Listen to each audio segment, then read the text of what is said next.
everybody? Is the glitch resolved? Can everybody hear us now?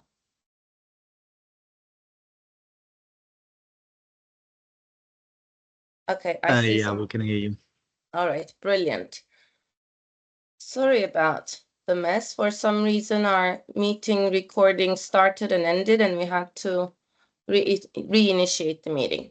But without further ado, I think I'll get us started, and people will trickle in with the new link. Good afternoon and good morning, everybody. Thank you for being here. And welcome to today's conversation on rethinking the future of peace, development, and humanitarian sectors. I'm Dr. İlke Dağlı Hastings, Director General of the Center for Peace and Democratic Development, known as SeeD. I've been a peace practitioner and researcher for nearly 20 years. My background is on security, identity, and peace building, and I am an alumni of universities of Warwick, Bristol, and Northumbria. I'll be chairing our panel today, introducing the program and our speakers, and I will also be your annoying but necessary timekeeper. We've already started approximately 15 minutes late, so that does make my life a little bit harder. Today, at this webinar, we gather in a moment of global uncertainty, where fear and frustrations are real, where tough choices are being made daily across the sector. And I recognize that there are real anxieties, risks, and fears facing us on multiple levels, personally, professionally, financially, organizationally, and even nationally. But we're not here to vent. Even though that is a real and dire need, we are here in a spirit of compassion and creativity and for honest and hopeful exchange. We are here to think boldly about how we adapt and not just how we survive. We come not to ask how the funding pie will replenish itself, how we plug the holes, but to confront a deeper question. What do we keep as essential? What we must shed off? And how do we adapt with integrity as peace builders, development architects, and humanitarian actors? We come to find pragmatic optimism and courage to reimagine our sector. It is a challenge to be optimistic, but we challenge you and ourselves to go there. As philosopher Nussbaum reminds us, righteous anger is only useful when transformed into action. And action needs direction. Panic is paralyzing. We should not panic. Anger, on the other hand, especially blameless, moralized anger, is mobilizing. A colleague here in the audience reminded me about the blameless, moralized anger that is so palpable in Martin Luther King's I Have a Dream speech. I'm sure all of you remember this speech. His speech was about transforming anger in the face of abysmal inequality and racism.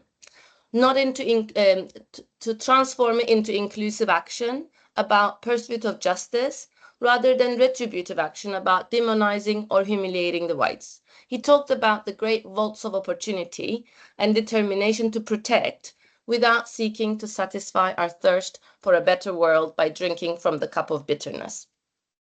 We're in the midst of a power shift, not just a funding vacuum. While this is daunting, it's also an opening. And with that, it's my pleasure to welcome you all, our speakers, and start our webinar.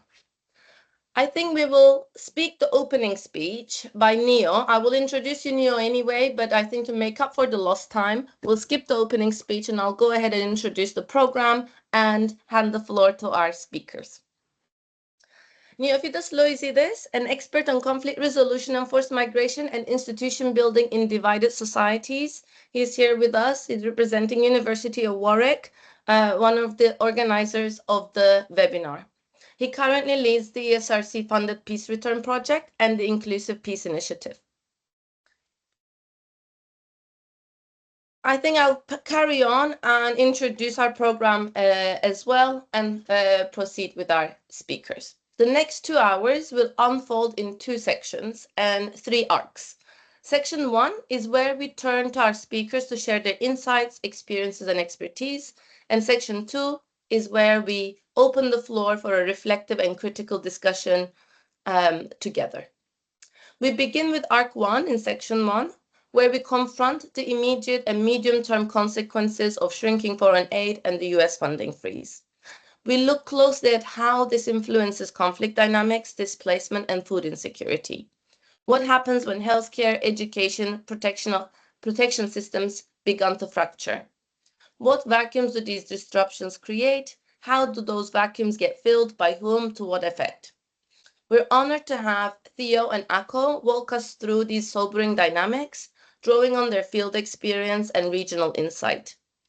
This first arc, grounds us in reality so that we can reflect and think of solutions that are not only bold, but also anchored. In Arc 2, we will step back and ask not just how we endure, but how we evolve. What happens when familiar intermediaries fade, when international and traditional aid structures falter? Can this disruption become a catalyst for renewal? Arc 2 is more about opportunity in the face of upheaval. It's about examining the sector's resilience, what has stood the test of time, what can we reinvent, and what we may need to leave behind. And we're honored to have two brilliant speakers for this arc, Jared and Brioni, who will help us explore, drawing from their practice and research to guide us through what responsible transformation could look like.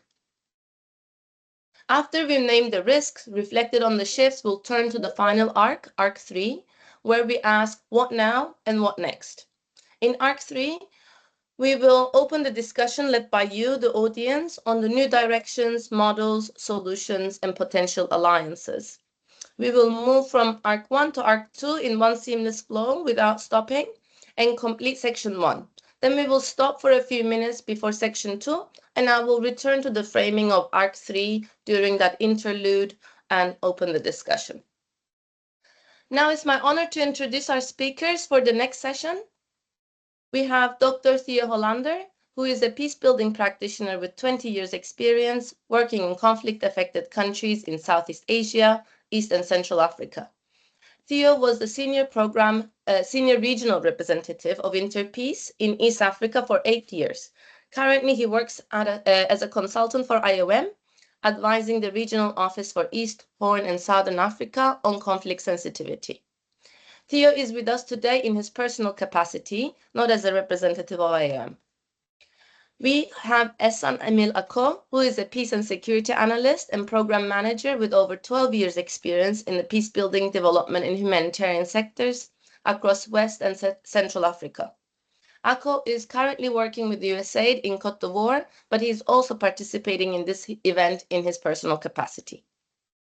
We then have Dr. Jared Ordway. Jared is a longtime peace practitioner who works with diverse communities, organizations, as well as governments and multilateral institutions to promote meaningful peace outcomes in conflict and violence-affected contexts.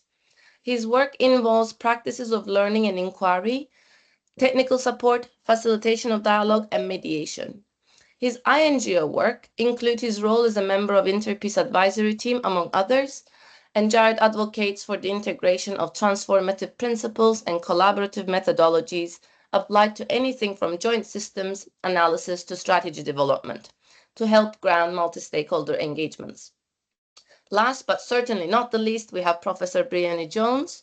Brioni is a professor of peace and justice at the University of Warwick, where she is also a member of the management team of the Interdisciplinary Research Center for International Development. She also leads the Society and Culture Interdisciplinary Research Spotlight. Brioni is an associated researcher at Swiss Peace, at the United Nations Research Institute for Social Development, and at the Geneva Center for Humanitarian Studies. Her work is at the intersection between international development, transitional justice, and peace building. Without further ado, very, very grateful for our speakers to be here with us today. I yield the floor to Theo and Ako. Welcome again, and our apologies for the technical glitch that led to a delayed start. Thanks a lot, Ilke. So my name is Theo Hollander, and I've been working in the aid sector for nearly 20 years now. And I've been working sort of in pretty much every single corner of the sector. So I've worked for civil society before, I've worked for a donor, I now work for a multilateral, I've worked for INGOs, I worked for academia. So I've quite a wide sort of span of experiences when thinking about sort of the sector and what the aid cuts are doing to the sector. And while I'm definitely the first to admit that there is a lot of things wrong with the sector, and part of what's wrong with it is that it's become a self-serving industry, sort of in a lot of ways, and the sector in and of itself needed a shakeup. That said, the cuts that Trump has announced, and the cuts that a lot of European donors are implementing, and sort of sending money from development aid towards defense spending, in the short term is not going to make this world a prettier place, and probably in the long term neither. And it will really have a lot of severe consequences. So, as the first speaker, I think my role is a little bit of a scene setting, and giving some reflections on what will happen overall and what the consequences are. So, part of the consequences are an acceleration of a lot of trends that are already happening, but there is a significant acceleration in shifts in geopolitical dynamics in the world. And I live in Nairobi in Kenya, and I cover the Horn of Africa, and Central and Southern Africa. And I think in few places in the world can you sort of notice this shift more clearly than in this part of the world. If you look at the conflict, for example, in Sudan, at the moment, it's actors like United Arabic Emirates, Saudi Arabia, Turkey, that are really, really coming to the foreground as the key influences. Same is true in Somalia. We see it kind of across the board. While this process was already happening, the aid cuts really, really undermine the soft power of Western nations, and it just makes them a lot less relevant to local stakeholders, to local elites than they were before. One of the consequences of this is that there is more military support versus development support. There is more support for pro-authoritarianism. We see an increase in the number of proxy wars, and I'm also the first to admit that Western actors have also been involved in these types of dynamics. But what a lot of Western actors did was also support pro-democracy, pro-rule of law, etc., etc., all types of programs that really help sort of promote democracy, promote human rights, promote rule of law, promote dignity for the most vulnerable. And a lot of that is falling away. I also think the significant shift in US foreign policy is giving a lot of rise to nefarious characters in sort of this region to see and push the boundaries. Like there is a real question: would Kagame have gone as far as he did recently in the DRC if he didn't feel somehow that the repercussions coming from the Western world for these actions would not be as severe as they used to be? So geopolitically, we see enormous shifts. So that's one. Looking at the aid sector itself, the key thing that's going to happen is that there is just a lot less money for humanitarian support at a time when the needs are really, really significantly increasing. If we look at what's happening in this region at the moment, like DRC is on fire, there might be a civil war in Sudan, there is a complete civil war, civil war in South Sudan, complete civil war in Sudan, deteriorating situation in Ethiopia, and I can continue like this. The needs are really getting bigger. The money to respond to these needs are getting a lot smaller. This means that refugees and displaced people find themselves largely without support. It means that levels of famine will go significantly higher. Food insecurity will will rise very significantly. Also, what is going to decrease very significantly is the analytical capacity of the humanitarian sector, which also means that a lot of the problems that exist will become more and more invisible. A lot of the suffering will become more and more invisible. And a lot of people will just be completely cut out from any visibility on what their situations are. That's already happening, but the aid cuts will exacerbate this. Also, what will happen very likely is that a lot of the smaller organizations will suffer the most. Um, the localization agenda is probably going out of the door with these aid cuts. And what especially the bigger organizations do is protect themselves, send less money to their partners to protect their own staff. So there's a big chance that at the end of all of this, the big organizations that have a lot of bureaucracy, like they can operate at scale, but they have generally been really, really bad at reaching the people in the hardest to reach area. And that is very likely going to be exacerbated. So my profession is conflict and peace building. So looking at the aid cuts and conflict, first of all, aid cuts in and of itself are not going to create conflict. So they might create conflicts here and there, very localized, but they will never be the main dynamics driving sort of large scale conflicts. However, what will happen is that the aid cuts will exacerbate a lot of conflicts that exist and the dynamics that are there. Where we're going to see this first is in a lot of refugee camps, like, for example, in Kenya, we have Kakuma, Dadaab. Once funding ceases to exist there, it will immediately sort of rise tension between host and displaced communities, and even tensions within the camp between different ethnic groups is rising. And that's something that we are already seeing happening as we speak. Like that's sort of real time. With increased destitution come a lot of very negative impacts. Like destitution, food insecurity always lead to a rise in domestic violence. We see a rise in hate speech. We see a rise in intercommunal violence. So that's a consequence of what will happen with aid cuts. A lot of the aid, when we, for example, look in Kenya, a lot of the development and humanitarian and peace building aid is being spent in the most marginalized parts of the country.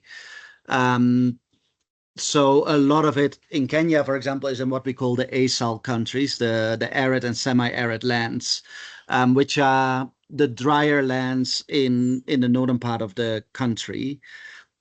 People in Nairobi are likely going to not not feel the differences of these aid cuts all that much. But people that live in the north of Kenya, in Marsabit, in Mandera, they are very likely to feel these shifts a lot more. And that is going to increase the marginalization of already marginalized places in countries. And marginalizations of the periphery is a key conflict driver in this part of the world. And then there's some obvious things, like there's going to be less money for peace building. And while there are sort of criticism of peace building, that's like, how can we live in a world where conflict is coming bigger and bigger and bigger? What are the peace building actors doing? And why are they not able to prevent these conflicts from happening? Peace building actors in reality do prevent a lot of conflicts and do really help to address a lot of conflicts. And that's especially at the localized level, especially at the community, at the track 1 and the track 3 level, is where peace building is often at its most effective. And a lot of the funding for this type of work will cease to exist, which will have a lot of negative consequences. And then a second thing, conflict sensitivity is probably the first budget lines that are on the chopping block for a lot of the big organizations, which also means that a lot of development aid, a lot of humanitarian aid is going to be a lot less conflict sensitive and therefore do more harm, lead to more tensions, etc. So those are just some. Are there any positives? I'm sure there will be. Like, one positive is there has never been a better time to research what sort of the aid cuts will really, really do. And that will tell us a lot about the actual effects of the aid industry. So I think there's a research opportunity. We have seen in places where donors are unable to reach people, for example, Khartoum, but also many places in Myanmar where I worked before, that social movements and localized aid initiatives find ways to help people even without funding. And once the funding goes away, this is likely to increase, and the level of creativity of social movements is probably going to increase. And it would be interesting to see what that will look like. Um, Thirdly, I do sometimes wonder, why should a Swedish taxpayer be paying for a peace building project in northern Kenya when the government of Kenya is putting all of its money into its own pockets and all the money flows away in corruption? And maybe this is an opportunity for communities in developing countries to demand more accountability of their governments. And maybe it's a time for governments here to step up and fill the gaps that donors leave behind. I'm a little bit skeptical about that, but that might be one of the positives. I know we are on the time pressure, so let me stop there. Thank you. That was perfect. Right on time. Well, thank you, Theo. Hi, everyone. Thank you for this opportunity to reflect on the future of the ed sector. I will start by presenting the specific context of West Africa, highlight what aid was doing, what is happening with the aid reductions and cuts, and what might continue to happen if we do not find solutions. First, I would like to make my point clear. Coming from a country which has experienced war, having seen firsthand the impact of development projects and development initiatives in my community as a key actor of those, I can clearly say that aid is needed and aid is important. Despite the rhetoric questioning the effectiveness, usefulness, or dependency nature of aids, aid solves some serious and concrete problems. The current context of West Africa is marked by several emergencies. This is a polycrisis. Countries and communities face so many priorities that despite all the goodwills and best efforts, government and the private sectors alone cannot solve them, at least in the short and medium terms. For example, the Sahel region, which is mostly located in West Africa, is the current epicenter of global terrorism. Countries like Mali, Burkina Faso, Niger, and Nigeria have ranked among the most affected countries by terrorism globally over the past 5 years.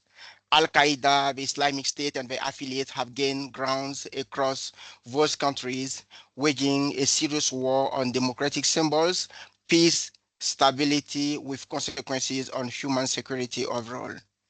Currently, there are more than 2 million refugees and over 3 million internally displaced people in the Sahel and the neighboring regions. Refugees and IDPs, as well as the host communities, are at risk of hunger and vulnerable to diseases such as malaria and cholera, in addition to the loss of opportunities for several generations of children who have been forced to leave schools and might not be able to have the opportunity to go back to school. Some communities are particularly vulnerable to hate speech, and the displacement into other communities create a lot of conflict. That's the case of the Fulanis in West Africa. Herder communities, for example, who need to travel with the herds, face countless difficulties with host communities, non-state armed groups, sometimes with host governments and security forces, which also create other conflict dynamics. Women are particularly vulnerable, facing sexual and gender-based violence as they move from one place to the other. So the risk for human trafficking, exploitation, and abuses is huge. Displacement prevents long-term planning and investment, creating more vulnerabilities. In Such contexts where resources available to host communities are already scarce, the rapid inflow of IDPs, internally displaced people, and refugees is another source of concern as it affects food security, access to natural resources such as water and land, and create tensions. The insecurity created by the violence extremist crisis generate a fertile ground for the proliferation of illicit activities such as cattle theft, illicit gold mining, human trafficking and smuggling, exploitation, child labor, and more.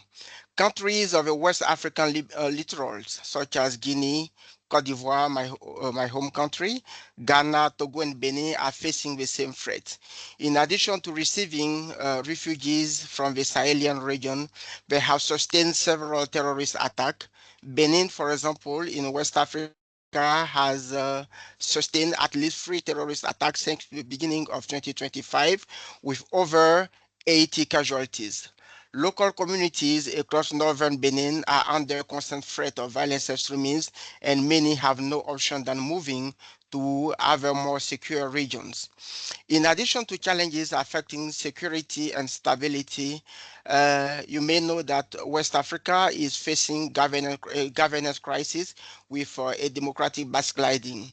The West African regions, have recorded about 9 coups d'etat over the past 5 years, and currently 4 countries are led by military regimes. In this context, everything is a priority. And there are so many competing priorities that foreign aid becomes a life buoy to help alleviate the impact of the multiple crises I described above on local communities, women, and children. So aids and assistance support objectives such as combating hunger in refugee and IDP camps, as well as providing resources to host communities, supporting access to education for school-age children, alleviating the effect of climate change, preventing violent conflicts around natural resources, ensuring communities and vulnerable people have access to services, healthcare, and life-saving medicines. For example, it fills a lot of gap. It is estimated that African countries spend about 4.5 billion on the health sectors, whereas the actual needs of the health sector in sub-Saharan African countries is about 26 billion US dollar annually. So a gap of about 21 billion. Even if AIDS cannot fill the gap, it provides some real relief for populations. In Niger, for example, another country in West Africa, where about 40% of the population lives under the poverty line, in 2024, the US aid provided 230 million US dollars has aid across sectors. This figure is down to 25 million US dollars in 2025. So most of these funds was going to emergency response, basic health services, maternal and health, and agriculture. With the US aid freeze and reductions in aid from other countries, the humanitarian crisis will only worsen, as you can imagine. So going further, the gap will deepen because, as you know, recently the WHO raised concern regarding the risk of resurgence in new HIV infections, and the gains against HIV over the past 30 years will be lost. The World Food Programme reported also that they may lack funding to provide food assistance to the more than 70,000 refugees that are currently in northern Cote d'Ivoire, mostly from Burkina Faso and Mali, which have been fighting terrorism over the past 5 years. So to put it in a nutshell, the human cost of the aid freeze and reduction will be huge. For example, about 21 million people were on antiretroviral therapy in 2024 across sub-Saharan Africa. And the US President Emergency Plan for Aid Relief, known as PEPFAR, was providing most of these support. So with the cut, you can only imagine the risk and the cost on vulnerable population. Another figure, malaria which is endemic to this region, killed about 150,000 people in 2023 in only two countries, Nigeria and Niger. This is about 160 times more than terrorism-related deaths in both countries. The US President Malaria Initiative, also known as PMI, was providing critical life-saving medicines and mosquito nets to vulnerable children and their mothers in these countries. So we are going also to, with regard to peace and security, going to the sector of peace and security. Peacebuilding initiatives and conflict prevention program had real impact on social cohesion and peace, as Theo was describing. They serve as a real support against extremist narrative and luring. Research on local conflict dynamics was also essential for programming and even to direct government investment and policy reforms. Everyday peace made possible by local peace committees, women groups, traditional authorities and youth in local communities were sustainable solutions to find local solutions to conflict. And the convening power of international organizations and the precious support provided by these organizations was really, really helpful, and this will be lost. So what will happen? I believe that the void that is currently left by the situation will be filled by many other actors, especially non-state actors, extremist groups, and other bad actors who will try to fill the void with their own mechanism, with their solutions, their methods, and ideologies, which will be very difficult to undo, even if the USAID or any other organization is brought back at a later stage. I will stop here and give back the floor to you, and I'll be happy to share what I see as solutions and suggestions as we progress in the conversation. Over to you, and thank you.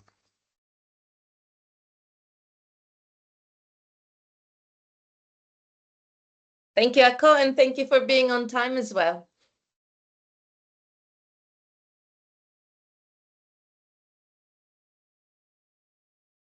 I think I pass the mic to Jared.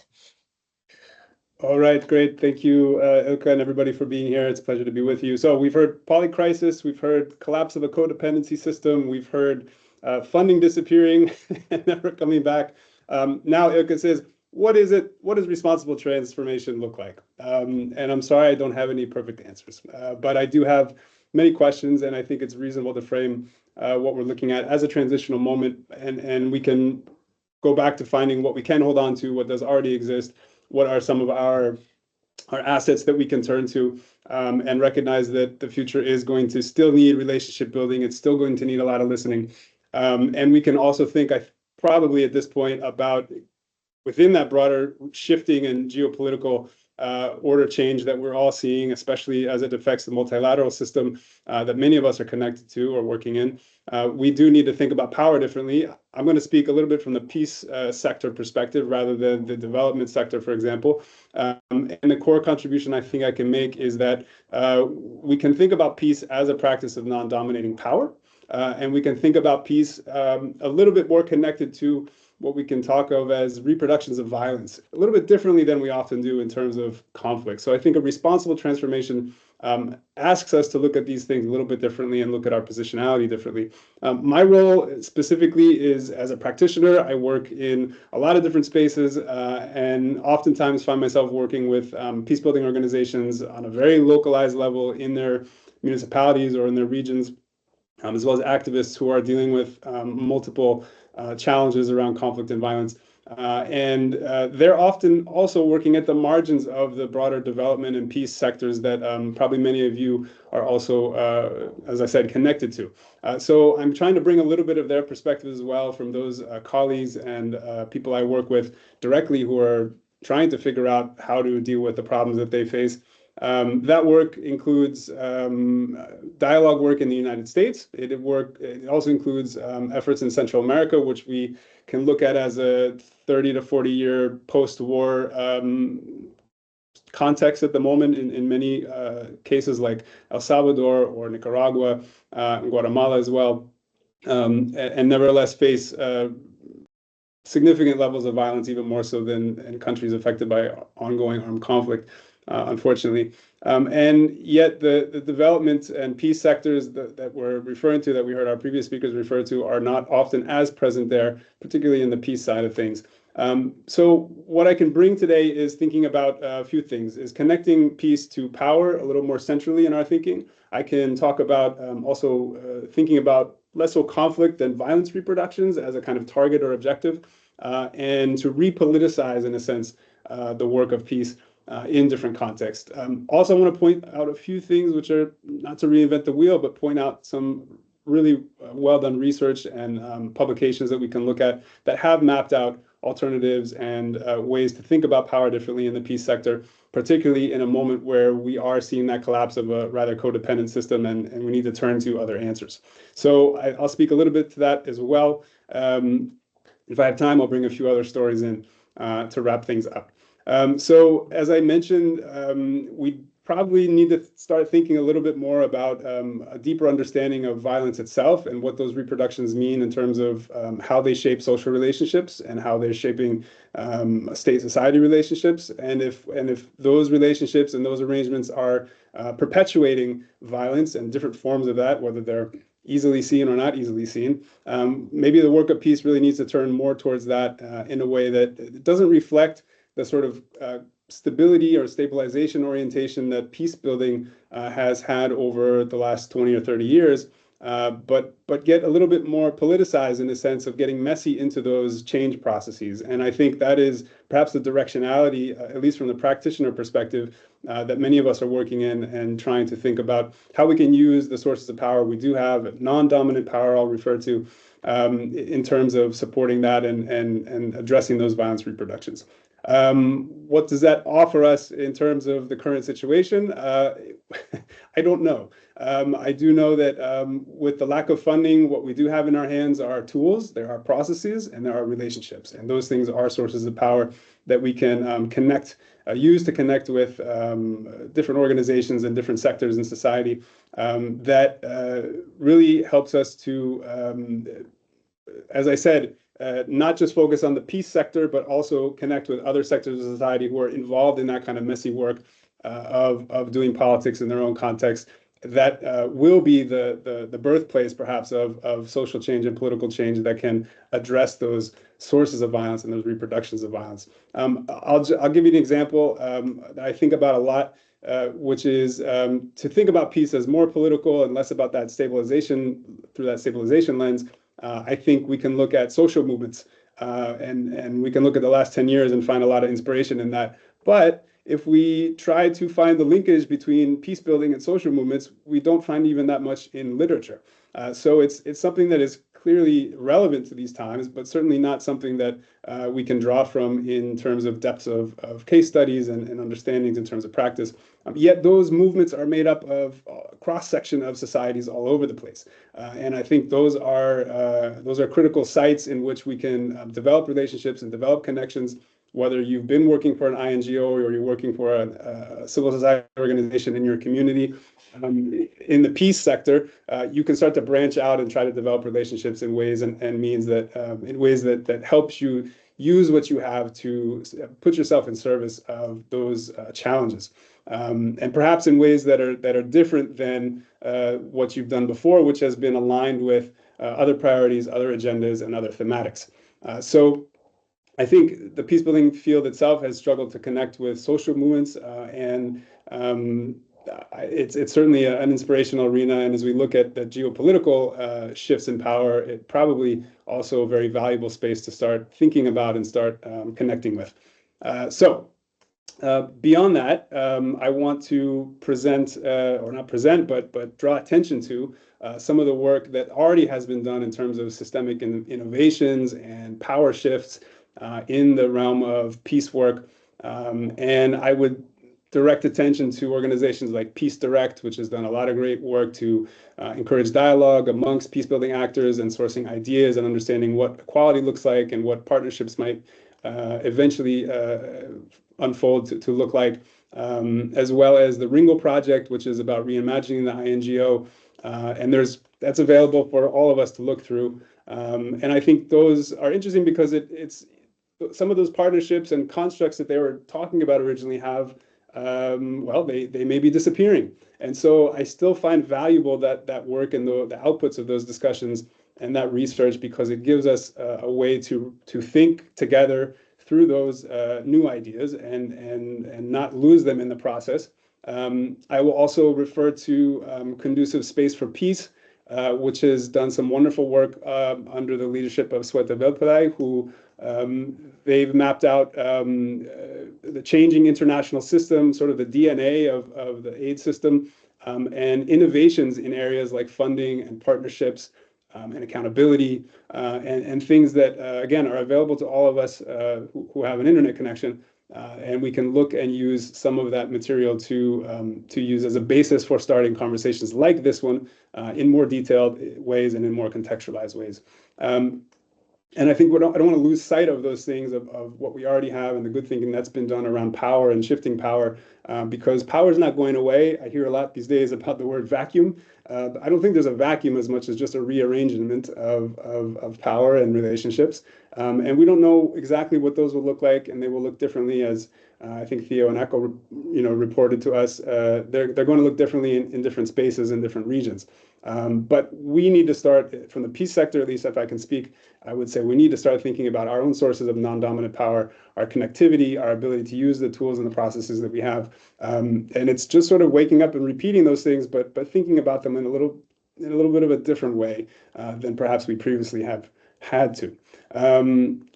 I would shift with the remaining time I have to share a few stories, which I think help to embody a little bit this idea of non-dominant power.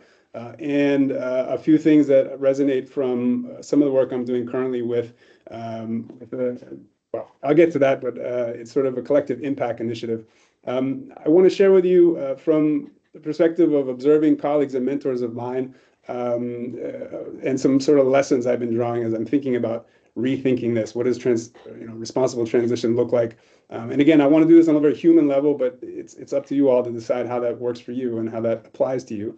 A mentor of mine and a close colleague over the years, himself, who was involved in wartime as a soldier in the U.S. war in Vietnam, and as an African American who faced social conflict at home and dealt with his entire professional and personal life with a lot of unwritten rules and violence, became a mediator later in life in the United States. And one thing I always remember about him, he's passed on now, but the thing I remember about him is that anywhere we would go in working in mediation in the community, he was striking up conversations. He was talking to everybody. If that was at the grocery store checkout line, or if that was at the bus stop, or if that was buying an ice cream or anything where we were, he was always trying to understand the way that that conflict was happening in the community, and from different perspectives, what that meant and what the impact was and why it mattered.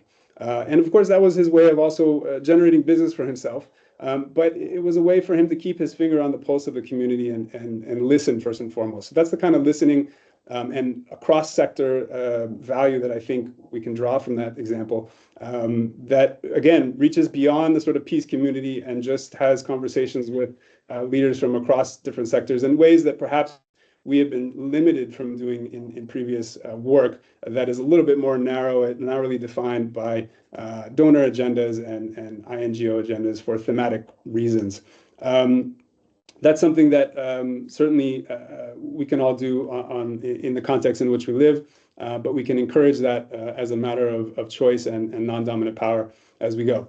A second example I give is somebody who's worked in the international peace and development field, often with the United Nations for many years. And she was a professional I was able to collaborate many times. And in her role, she was constantly getting out of the UN building and going out into the community and having conversations by virtue of her language abilities as well, to connect with, again, different activists. She was doing real-time analysis with different sectoral leaders, not just remaining wedded to the kind of peace organizations in her orbit. And that allowed her to build within the UN programming and come to understanding synergies in very, very unique ways. and strategic ways. And over time, met a lot more resistance, both from political actors in that context, as well as the UN's political mission. So I think that tells us a lot about the power she was able to generate by doing those practices. And I think it teaches us that not only about connecting across sectors, but it teaches us about breaking some of the rules and breaking some of those institutional norms that we typically find, and that we have. There's a lot written about that, but it's a way to reinforce that going beyond that can serve a great purpose. And using your position of power to address some of those unwritten codes, and then draw from that to strengthen collectively response, and draw upon people's experiences most specifically, and exchange those is a power that those of you in facilitator roles can play. And you can still do that despite funding, and I'll get to that in a minute. A third, I'm going to talk a little bit about funding, because that's a big question on everybody's mind. And I've worked often with a priest in Brazil who comes from a liberation theology background. As a peace builder, he's also set up a network of socio-educational programming, so kind of a development type of thing in his own city, far removed from the international system whatsoever, but where the municipal and public resources were also very absent from his community. So in that way, very unequal in the sense of what the rights versus the realities are. But he built a network of organizations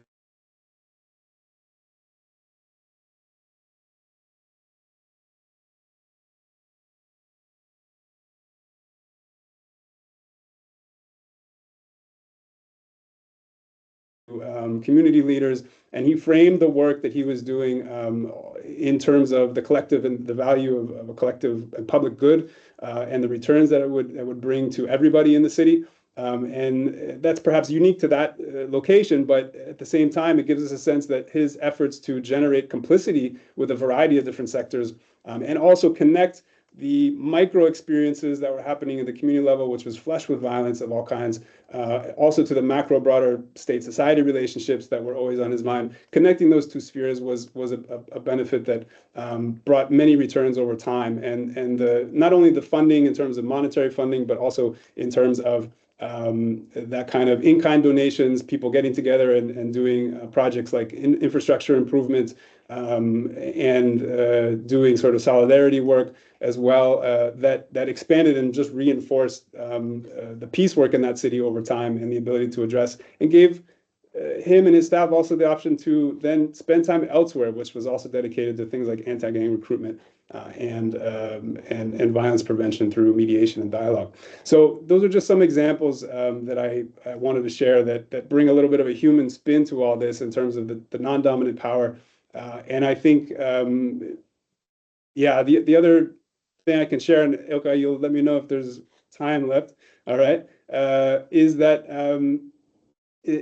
we do need to think about the idea of complementarity differently.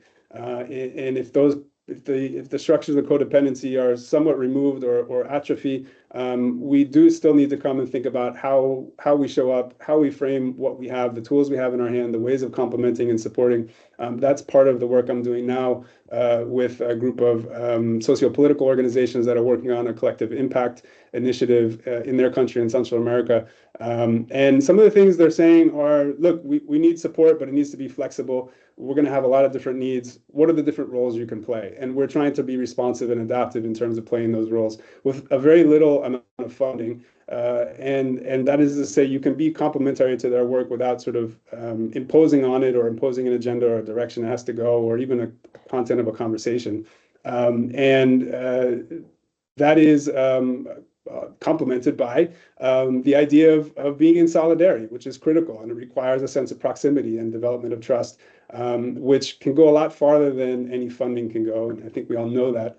One of the activists describes that work and the importance and the value that we're finding with each other as this idea of cercanía, which is sort of this deeper connection and closeness. That helps to unleash a lot of wonderful things in terms of strategy and creative thinking, and perseverance overall in moments like this we all find that are a little daunting. And they've long worked in a situation in their country where that was the case, and there wasn't a lot of funding for that type of work. So this is not new. There's a lot of experiences out there. And interestingly, she described the development and peace sectors as a kind of helicopter operation that would hover over communities and never really attach to the ground, and understand that. So I wanted to also bring that as a matter of framing. But narratives and media presence also very important. And with COVID, which has taught us about the importance and the value of digital tools and connectivity through those means that most of us can access these days, even if it's through a basic cell phone. Those are tools of power we can really think about using if we haven't already, especially in times when funding is tight and we feel fragmented. So those are some additional things I wanted to bring. And looking forward to the rest of the conversation as we go. Thanks all for being here, and we'll keep it up. I'll pass the word to Dr. Jones. Hi, thank you so much. Yeah, thanks for inviting me to be part of the conversation. To those of you that come along to listen and participate, I think obviously the larger and more inclusive the conversation is, the better. I wanted to build. I have the pleasure of going last, which means I can build on the excellent comments of the speakers so far. I just want to offer some of my own thoughts around three interconnected themes. And I think it's important to say I'm going to be speaking primarily, obviously, in terms of my position as a researcher, writer, academic, based in a UK institution. So as you're listening to my comments, take that context in mind, please. So firstly, I think this builds actually really nicely on particularly what Jared's just been saying in this second arc of the conversation. I think it's an opportunity right now to undertake a process of unlearning of the things that have been taken for granted thus far in the sector, either implicitly or explicitly. So the tone of the conversations that I think we're having in this webinar now, but also that we're having with all of our partners and collaborators, is that this is not business as usual. The sector's not going to go back to the way it was before. I think there's a kind of an understanding, as Ilka mentioned in her opening remarks, that that's really the case. And I think also we're getting a sense of the fact that many of us feel that it shouldn't go back to the way it was before. But of course, we're here to discuss what it's going to look like instead. And I think there are real opportunities, as has already been mentioned, particularly around the way we think of partnerships, the way we think of localization in a more meaningful sense, and also more substantive approaches to a decolonization of the sector. But it's really important, I think, that the changes or the opportunities that we might see are accompanied by shifts in attitudes and approaches, even rethinking what we understand of as kind of knowledge and expertise in the sector. So to be a little bit more concrete, I think we might need to unlearn the central role that we give to some actors and the peripheral role that we give to other actors. We might want to think more concretely about solidarity around what might be referred to as South-South learning or South-South partnerships. We might want to rethink or relearn kind of learning flows as they move between minority-majority worlds as being two-way and mutually constitutive. We might want to think about unlearning the silos that are still there in the way we organize areas of programming and projects. I think we might want to, as part of this, really prioritize solidarity around aid and financing, actually. It's always been a hugely competitive marketplace for funds, which leads often to decisions, I think, being made around the logic of the survival of the sector or the institutions, the kind of self-serving stuff that Theo also referred to at the beginning in his intervention, and less about what actually benefits those who are the supposed beneficiaries of aid and assistance. I think we need to unlearn the story that we tell ourselves about the neutrality of the sector. Funds are so often tied and they're so often based on frameworks which make sense in certain parts of the world and certain corridors of power. And of course, as we all know, the dynamics of the sector and of aid funding follow patterns that were set in the colonial period and through colonial relationships and and priorities.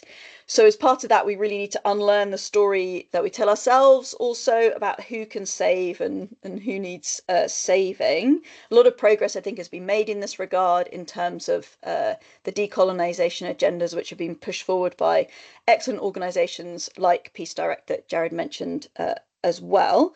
But it's still quite commonplace to have savior narratives right front and center, particularly around, say, philanthropic funding initiatives, and also framings around assistance as somehow forms of charity rather than, say, equality, fair global distribution of resources, historical recompense for colonial crimes, for example. And I think we really need to think about the story that we tell about ourselves and the work that we do as well, and really look at who's complicit in the vulnerability and marginalization of others. I think flowing from that, it's useful to unlearn the tendency that we have to address symptoms rather than causes. We have an opportunity to be a lot more radical about the way we think about some of these issues. So do we need economic growth, for example? How could the global political economy be restructured? How can we support solidarity movements of the most vulnerable and marginalized, even when it questions kind of our power? Speaking here, obviously, from the positionality I mentioned at the beginning, how do we continue to sustain the paradox of the overconsumption of those on the one hand, who on the other hand seek to, quote unquote, help the populations who suffer most from these patterns of global consumption? So I would really second the comments that have been made already about the need to listen more than to speak. And to be open to dialogue and to questioning our own positionality. The second theme or area that I wanted to speak to was that of academia and higher education as a place for this unlearning, but also as an asset with resources that can be mobilized at this kind of critical juncture.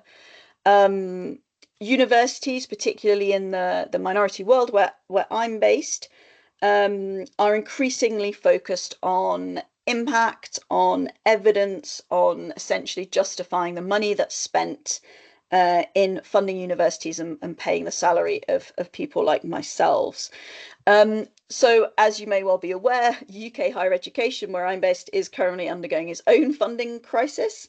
But there are opportunities, increasing opportunities, to work with international partners and civil society organizations on programs which are expanding the idea of what research is, taking it out of the ivory tower, and in ways that can be focused much more on real world change and contributions. So I think in addition to using those opportunities, we can rethink our responsibilities as university scholars like myself, whose careers are based on the existence of a peace building field. So how could and should we contribute to actual peace building? Should that be a form of giving back? But the way in which the impact agenda is driven in universities of the minority world is often conceived in potentially quite limited and problematic terms. It's much more about high-level meetings, mentions in policy reports, or giving evidence to Parliament, not to suggest that isn't incredibly important, but we can also rejuvenate a sense of research as a mode of solidarity, of dialogue, of humility even. So what would it look like if majority world partners in our research projects were responsible for controlling their own budgets or having adequate overheads? What if we assumed that we had as much to learn from field work in the countries where our institutions are based? What if it was our capacities that needed building and not those of our partners? What would that look like for the research landscape? So I think there's a need to constantly evaluate and evolve the roles that academics and universities can play as activists, as public intellectuals. And if universities are to be seen as public goods, which I believe they should be, this implicates universities and the research that happens there in mobilizations for wider social justice aims. And a couple of the speakers so far, I mean, Theo mentioned that the decreasing analytical capacity within the humanitarian field, for example. Jared's mentioned a need for more research on how social movements and peace building sector can work together. I mean, universities could potentially be undertaking research programs that are both intellectually valuable and also incredibly valuable as acts of activism and solidarity with the wider sector. And that's something I think it's incumbent upon all of us to think about. And then the last kind of third area that I wanted to speak to is, I suppose, a note of caution. I know we're in the more positive arc of our conversation, so I hope you'll forgive me. But a note of caution around this, what's going to fill the potential funding gap. So in the peace building sector, of course, we have, large projects, large funding, high level work around mediation and diplomacy. That's very important. But as we all know, and as Jared, I think, has spoken to really, really well, is that we have also everyday forms of peace building. That actually peace is built in the intimate spaces between friends and family and neighbors, in schools, in, community association, community halls, etc. And a lot of that everyday work of peace has always been carried out by those people that are often unpaid, unrecognised and undervalued, especially by funders of large peace building work or particular projects or programmes. And beyond that, it's also often undertaken by certain types of individuals, often women or racialized women in particular kind of care or caring roles. So in the absence of funding for particular projects, who's going to fill these immediate gaps? So if you imagine a community that has suffered from human rights violations, is reckoning with a past of violence, and a psychosocial program that has been funded stops overnight, we know from research on everyday peace that it's likely that the undervalued, underpaid care work of particularly women will fill that gap. And I think it's important that we're mindful of this, because it's already, peace as an agenda has already relied on the work of often the most vulnerable and the most marginalized in this everyday peace building space. And in the midst of the funding crisis, there's going to be more pressure put on the same kinds of people on the local level to make it work. So while these are exciting opportunities around that, we also need to be mindful of who's kind of doing the labour that's visible and also invisible. Also, I think we've got very well documented research on kind of burnout and toxic work cultures, particularly in the peace building humanitarian sector. The funding crisis may well place additional pressure and lead to a deteriorating situation for those who do the work, who are based in NGOs and international organisations as well. So I think that whatever the sector looks like in the future, I would just finish by saying that for me, I think it needs to be structured around an ethics of care, a sense of humility, and fundamentally a goal of equity both within and between countries of the world. Thank you so much. I'll pass back, I think, to Ilka at this stage. Thank you so much, Brioni, and thank you to all our speakers for their powerful and compelling and thought-provoking interventions. I hope the audience is thinking about hard and provoking questions and insights for us also, as we move to Arc 3 to have a more plenary open discussion and reflection about what we've heard, but also what you've experienced. A colleague in the audience also reminded me that today is 2 months after the stop work order came in for many of us working on US funded projects, which I hadn't realized that it was the co-INCA anniversary.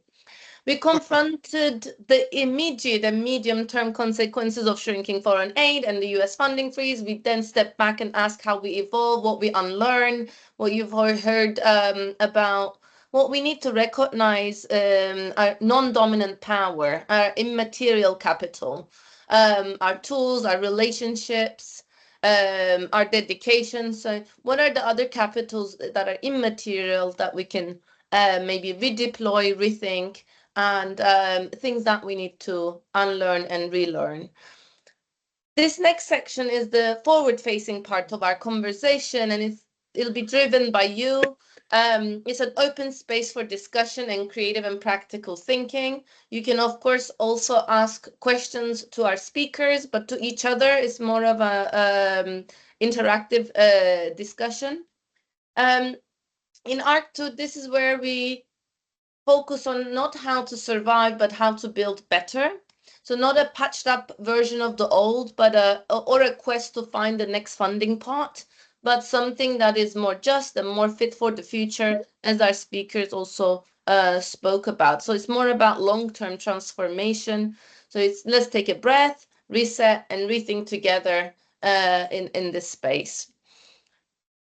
Maybe can we think about innovative ways of financing, from peace bonds to peace offset donations to better taxation models to greater accountability? How do we ring fence foreign policy priorities and aid and delink the two to an extent, to an extent that is possible, so that we can actually think about redistribution where it's really needed? How do we tackle leakages of material and immaterial assets, of energy, of time, and rethink accountability?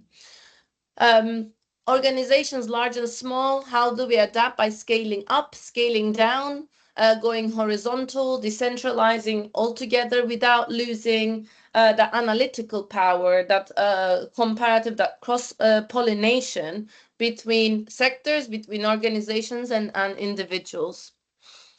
And without further ado, I will introduce two brilliant Alexes.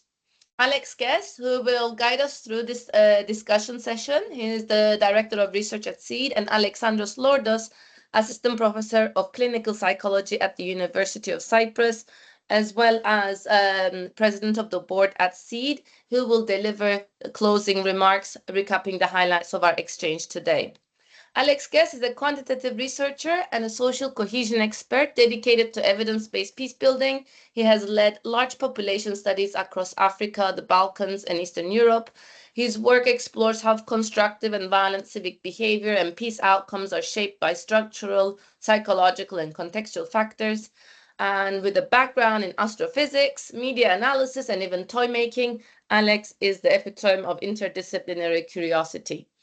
Dr. Alexandros Lordos, also my mentor for over nearly 10 years now, is an assistant professor of clinical psychology at the University of Cyprus and the director of the Skills and Resilience Lab.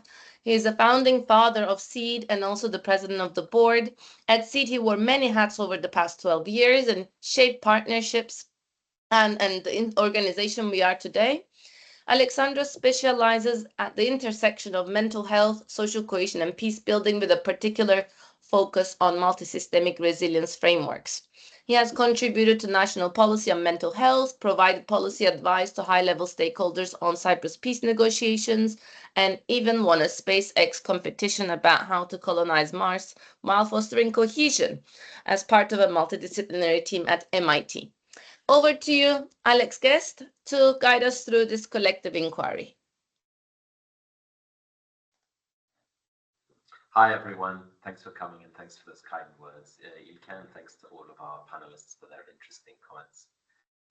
While our panelists have been speaking, the chat room has been alight with various different discussions and questions.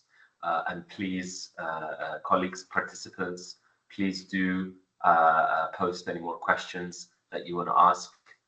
Write them up, and I'll moderate us through them. But I think one of the threads that came out of the chat room is talking about responsibility of different actors and new actors.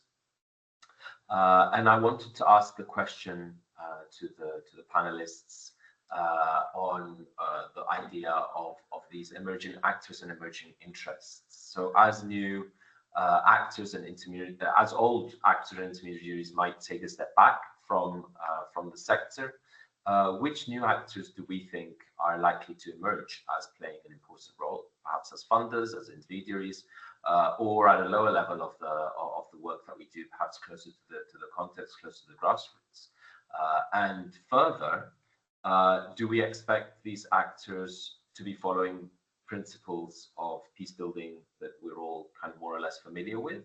Or do we expect them to totally disregard them in their own interests and seeking their own interests, or do we expect them to fall somewhere in between those? A kind of corollary to this question is if we think that some actors might have interests that maybe dovetail with the goals and principles of peace building or development, of supporting those vulnerable, or if we think that maybe a priority of our sector to kind of steer attention and kind of steer interests such that they do dovetail with what the field is trying to do. Do you want me to kind of generate more questions, or would the panel like to respond? Shall I give a few more, and then maybe the panel can bounce around different topics, or do you want to jump in and discuss that one right away? How do you prefer to continue, Ilke? You decide. Maybe I collect a few, and then we do a few rounds of 3-4 questions at a time. All right. Okay. That sounds good. If there's anyone, by the way, in the chat who wants to quickly type in something or add something, please do add a question. Another kind of thread that emerged in the chat room was around who do we want to deem responsible for peace building. There was an interesting point raised that external involvement always inevitably means that responsibility for peace building or for intervening in a community is shared with someone outside of that community, and it's no longer entirely sitting within the community. And I guess the question then becomes, what ways do we want to push for, in the spirit perhaps of unlearning and relearning new things? What new ways do we want to push for, which would not just provide support for a nation as if it was some big bag of cash unloaded at the airport, but rather to kind of support the nation or support the community instead? I think that was a really interesting thread and point, which maybe was rhetorical, but I want to make it not rhetorical and actually force you guys to speak about it. There's another interesting question by Neo posted around innovation. And I think this is also something that I was thinking about as well. There was a comment during the discussion made that inevitably reduction in funding will lead to reduction of analytical capacity and research capacity and monitoring capacity. So what does that mean for our sector? What do we want to prioritize in terms of research that we want to focus on? And also, what does that mean for building a consensus as to the future of the sector in terms of levels of analysis as well? So do we want to be focusing more at community and individual levels, or do we want to be focusing more at the international level? I think that's a concern for me as someone who's primarily dealing with research, given that the same or more will need to be done with an ever-shrinking pie. So perhaps prioritization of research is also something to comment on. Maybe I'll leave it at that for now and let you guys have a think on which of those questions and threads you want to continue. And I'm sure our audience will also come up with new ideas and I'll scribble them down.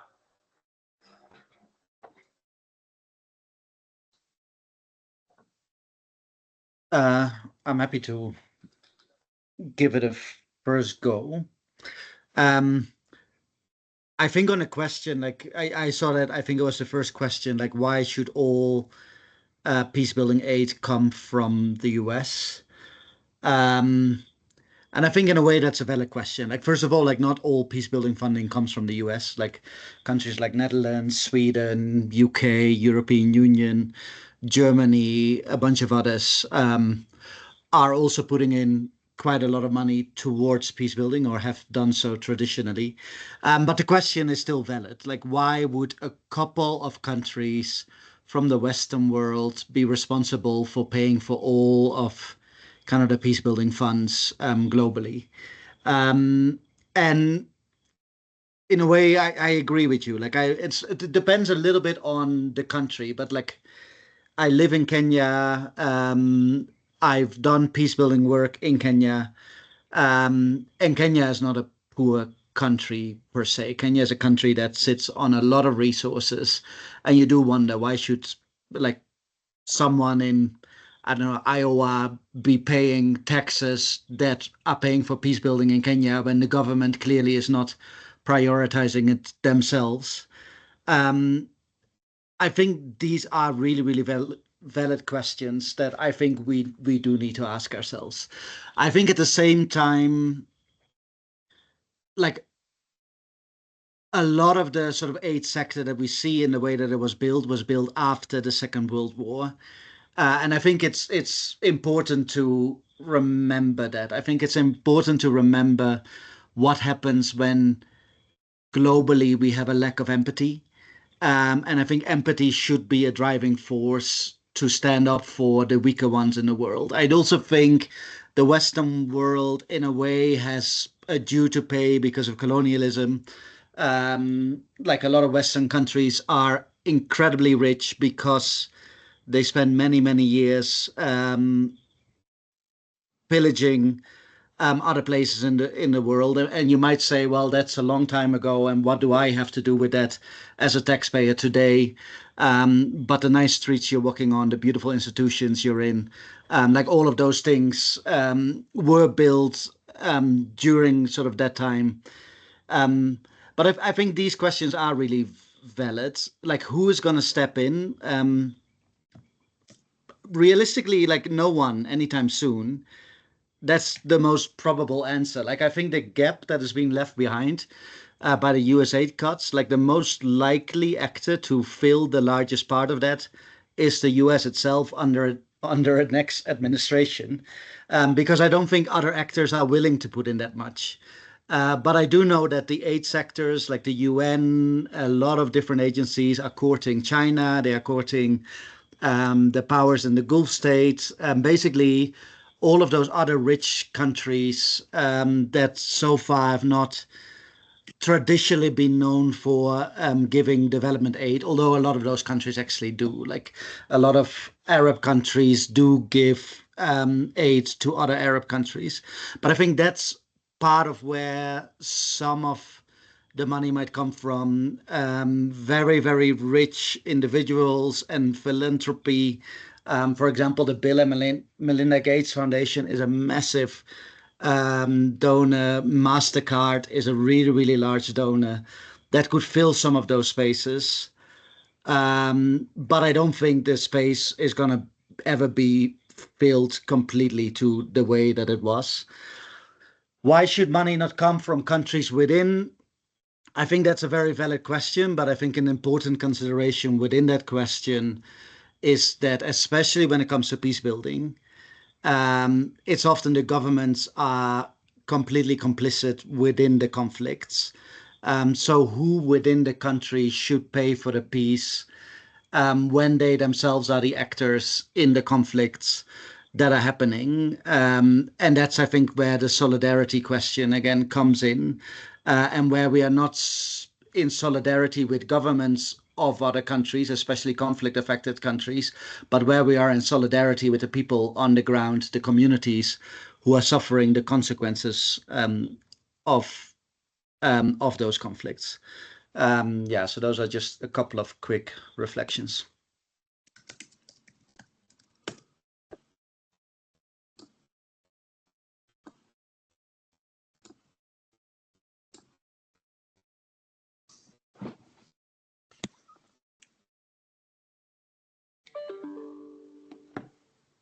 Would anyone else like to come in on the topic of new and emerging actors and their potential dovish or hawkish interests, and how peace building or the field that we work in might want to harness such actors for our principles, I guess. Another thought coming in. Maybe I should stop actually and allow you guys if you want to jump in. And the third question was around the future responsibility for peace building. I could maybe say something quickly. I don't know whether you prefer to take comments from the audience if they've got their hands up rather than hear from us again, but Alex, shall I go ahead and say something, or yeah? I mean, I could just very briefly. I have a lot of question marks about the idea of kind of large philanthropic funders like the Bill and Melinda Gates Foundation and other similar philanthropic endeavors, not because it's not important for individuals to play a role in redistributing wealth and resources, but because I'm not sure about the mechanisms for accountability. I'm not sure about the questions around determining the principles, and I'm not sure about the kind of fundamental contradictions of people whose enormous wealth is actually based on a global political economy that causes many of the problems they're then using their enormous wealth to solve. I mean, Slavoj Žižek has written about this and spoken about it much more coherently than I could do, but there's something problematic there. So I'm not sure that just kind of replacing one kind of set of problematic codependent relationships with certain power imbalances with another one is really the way forward. So I think we'd have to think quite carefully about what that would look like and how other types of actors would hold such funders accountable. And I think just very briefly on the question of who's responsible for peace building, I think this is where the themes of solidarity that I think all of us spoke to in to some extent becomes really important, because I think the assumption that we're kind of there's a zero-sum game between someone's well-being here in this place and someone else's well-being here in this place, and someone's taxpayers' money here and money given out for other things over here, I think is one of the huge problems. And just to echo Theo's comments about the integratedness of my well-being with the poverty of someone else in another country that Britain colonized. And so I think we need to break down and we start having much more kind of transparent public conversations about that, and normalizing a sense that talking about it in that way and the interconnectedness of the fate of us across national borders is really fundamental. I think for me that's the way forward, because it's everyone's responsibility. So I'll leave it there and leave the floor to others. If I may, I may comment. So I do not see the emergence of any new actor, but what I see instead is a reinvention of existing actors, and this is along two lines: opportunity and partnership. Opportunity because this is a crisis, and I think this offer the opportunity for actors to sit down and reflect what has been done and what is the current situation and what are the new forms of actions that they could undertake for the future. And talking about that, I look at the African Union, for example, talking about the African continent, which has a huge potential. I work in the Democratic Republic of Congo, the DRC, and in this region bordering Burundi and Rwanda, where I was based, the watershed area and the irrigated areas that is available could produce the quantity of rice that will feed maybe half of the whole of Africa. But currently, with a war and crisis and crisis that has been happening for several decades, nobody can sit down and invest and generate the resources to solve some of the issues communities are facing. So maybe this is an opportunity for regional economic communities like the ECOWAS in West Africa, the IGAP in the Horn of Africa, and all the others to sit down and critically think what they can do together so that they find innovative solutions to these issues, because Africa has got the resources.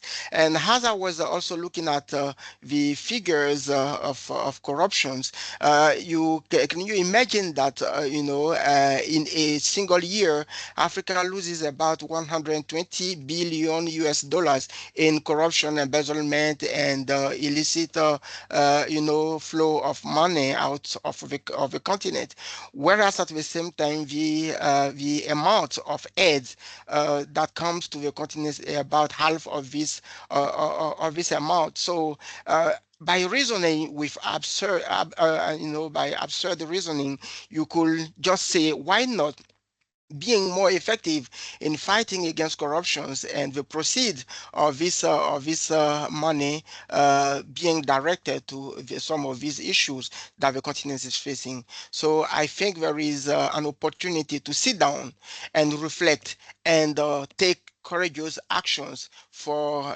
to target some of these issues, because as someone was mentioning, the models, the mechanism for aid, foreign aid, has been existing for decades, and so some countries, some regions have not had the opportunity to sit down and think about new models. Now that we have an opportunity, now that we have a crisis, I think this is the time to sit down and think about new models.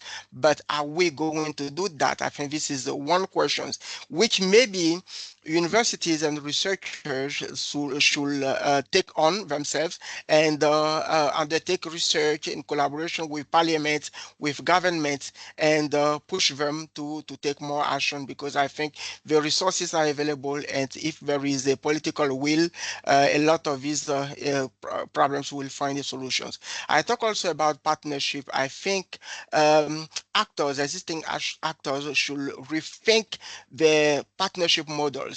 I will take one quick example. When you think about corporate social responsibilities for many big companies on the continent, some of them have a lot of resources that they invest in the geographies or the sectors where they work. At the same time, within the same geography or the same country, in other part of the same space or territory, there is a lack of everything. So why not putting together a kind of agency? The African Union has got a development agency called the African Union Development Agency. I like the French acronym NEPAD, which could, for example, try to pull together the corporate social responsibilities for some of these big companies, and try by putting in place an effective model, direct some of these funds to some of the critical needs across the continent,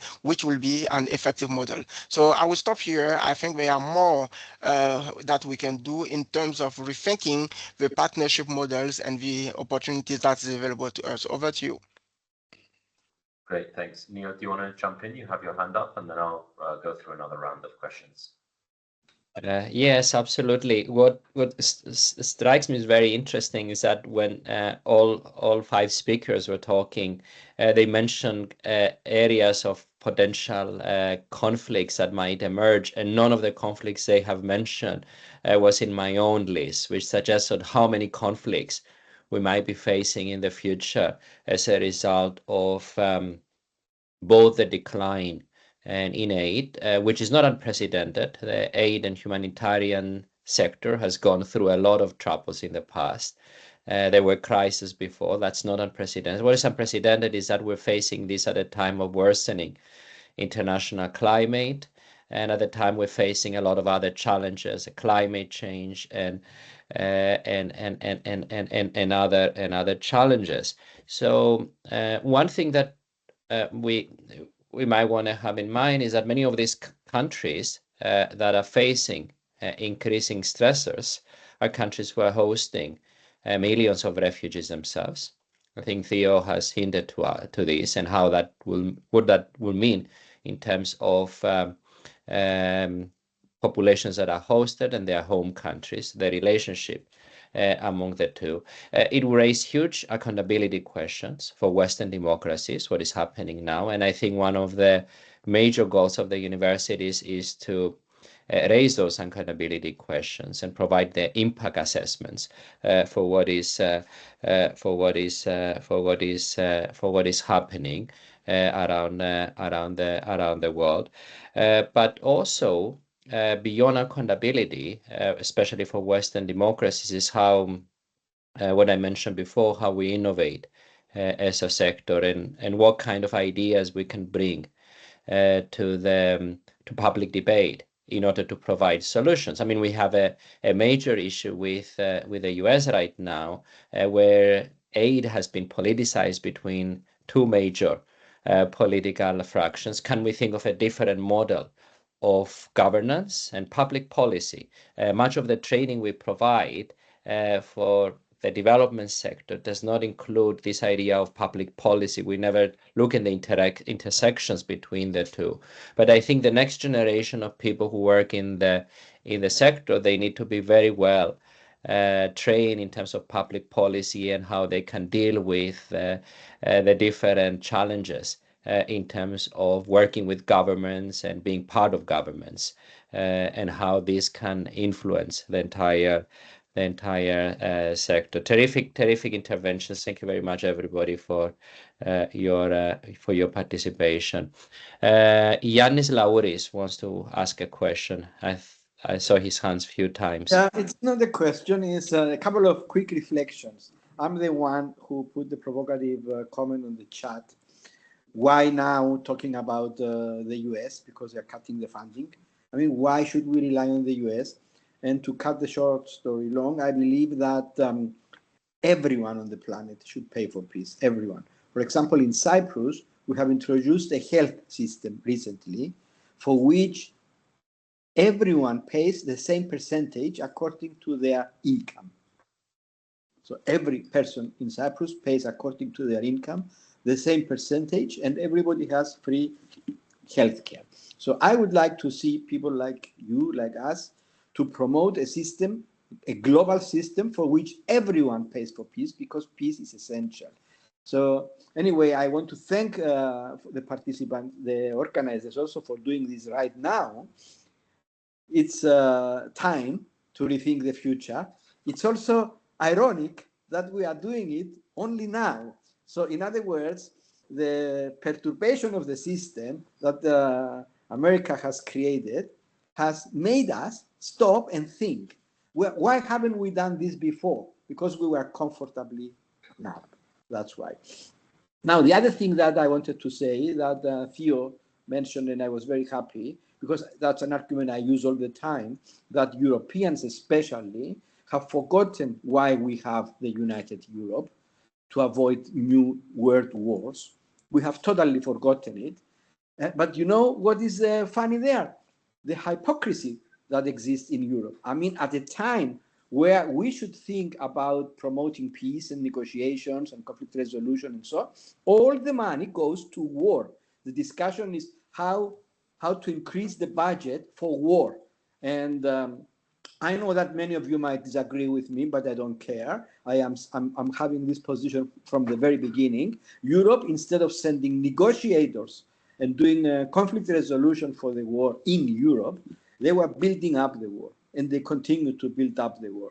So this brings me to the conclusion that I wanted to make, that it's important to look at the root causes with honesty, and to be straight about the root causes, and then address the root causes of all the problems in the world. And if we address the root causes, we will also solve the problem of accountability and choosing what is the right intervention and where the money should go and so on. Because we spread ourselves too much, doing a lot on the whole arena of peace and conflict resolution without focusing on the root causes. If we knew and we agree where the root causes lie, then we can do more targeted interventions. And I'm saying these things today, and maybe I wouldn't say the same things last year, because now I'm also president of the International Society for the Systemic Sciences, and this gives me this thinking. It refreshes my brain about the thinking of systems.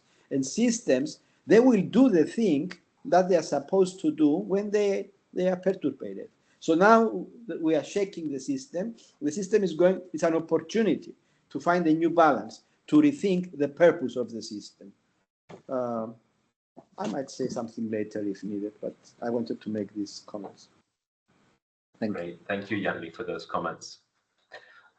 We have some questions from the floor that I want to share with you guys. Maybe I'll do another round of 2 or 3 questions and then let the panelists comment as well. But if at any point anyone from the participant wants to jump in and ask another question, please raise your hand or write something in the chat box.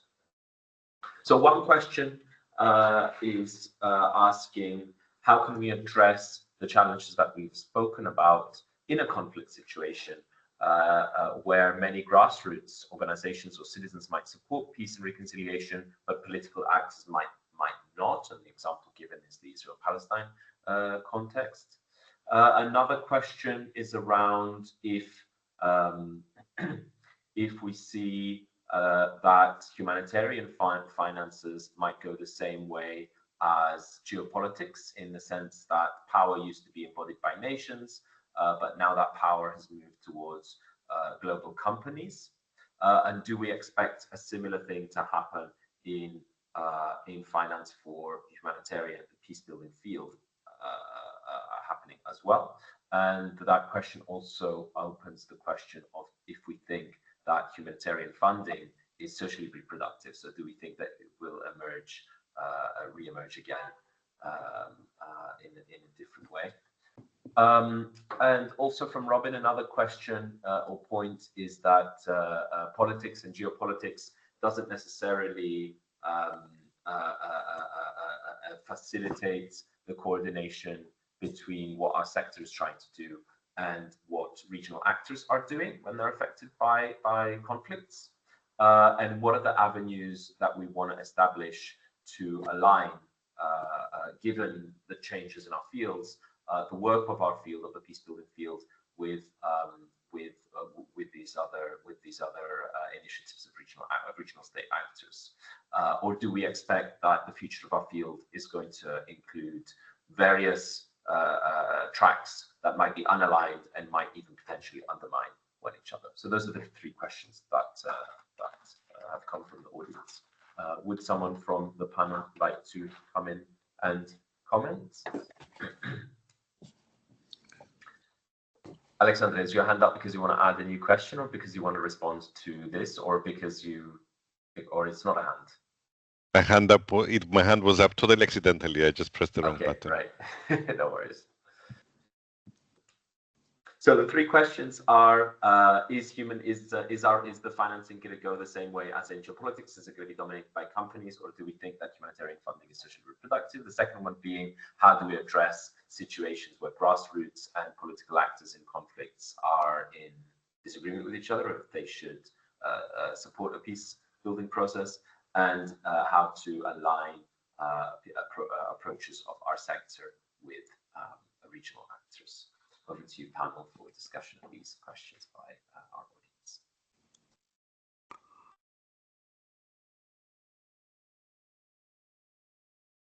audience. Ilke, I saw your hand was up. My hand was up to actually pose a question, so I'm gonna lower it and then raise it again after this round. Okay, I wanted to say something. It's not a complete answer to the questions, but sort of one potential for the aid sector that I found really interesting. So I lived in Myanmar for 5 years before I moved to Kenya, where I live now.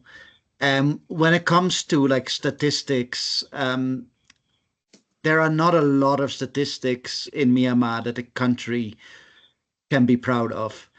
Generally, it is at the bottom of all of the progressive statistics globally. But there is one specific statistic where Myanmar really, really shined. And that was in terms of individual generosity. Myanmar scored second in the world in terms of individual contributions to good causes in the country compared to sort of their level of income. I think the US was actually #1, but Myanmar was #2 in the world. And whenever there was a significant, especially sort of climatic crisis in Myanmar, young people would come to the street. They would start collecting money in all of the major cities, and within days, immense amounts of money were collected. People entrusted those young people with their money, complete trust that that money would go to the places where it needed. And I truly believe that the vast majority of that money went to the places where it was needed, not given to big international organizations, but given to very localized initiative, which meant that all of the aid was generated internally and came to the places where it really needed to be within no time. And I think that's one of the most beautiful examples that I've come across of sort of an alternative to big aid. And a big part of why this is the case is because Myanmar was completely locked out from the rest of the world. So whenever there was a crisis, there were no international actors to respond. And I think that builds that culture of people responding themselves. The problem with that is that it only ever worked for climate crisis, for a cyclone, for things like that. For political crisis, people generally don't donate so much money for political crisis, especially, for example, when it's about the Rohingya issue in Myanmar. Forget about any Burmese giving money for that issue, maybe a mere few, but even the act of giving money would not work. So that system still doesn't work for solving all of the problems. But at least when it comes to climate crisis, these types of things, it can be very powerful. That's definitely not an answer to all of the questions, but just a thought that I wanted to share. Thanks for that, Theo. Anyone else from the panel want to come in, or shall we take some more input from the floor?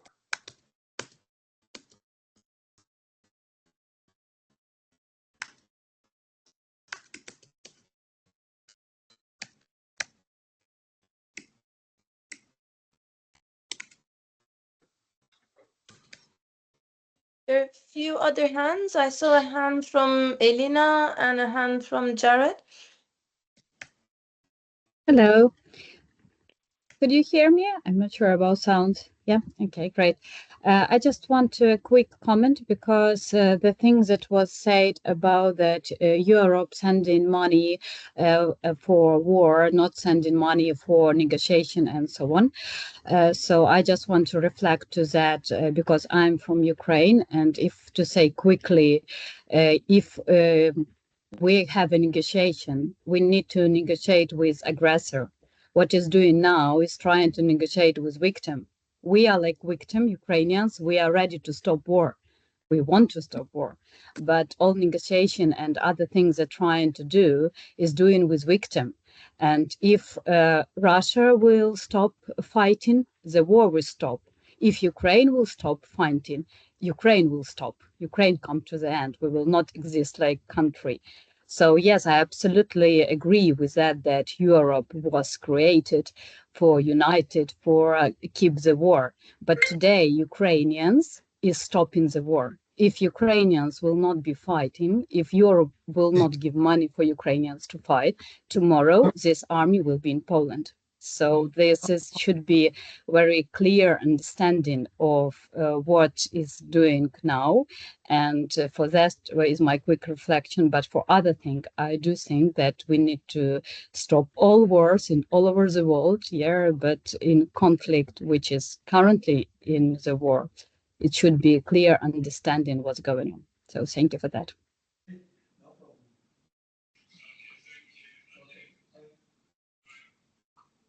Thank you so much. I see a hand by Elena Mariuta. Is that a hand or is that accidental? Yeah, do you want to come in, Elena? And then we can go to Jared, please. No, of course, and thank you, Elena, especially for bringing this point. I mean, I guess I've gotten a chance from Jared to bring up another dimension, and it's been talked a lot about everyone having to pay for peace. But I think there is a much larger debate and also much larger movement now that talks a lot about not just ethical reasons of why everyone should pay for peace and just because it's a good thing to do, it's philanthropy. It's something that we're motivated by, and we should, ensure that everyone contributes. But there's also a very good case study and a lot of evidence and data on how peace is actually very positive business case. Peace is good for business, peace is good for development, peace is good for much larger aspirations that maybe a lot of the actors that were not engaging as much as peace builders understand better.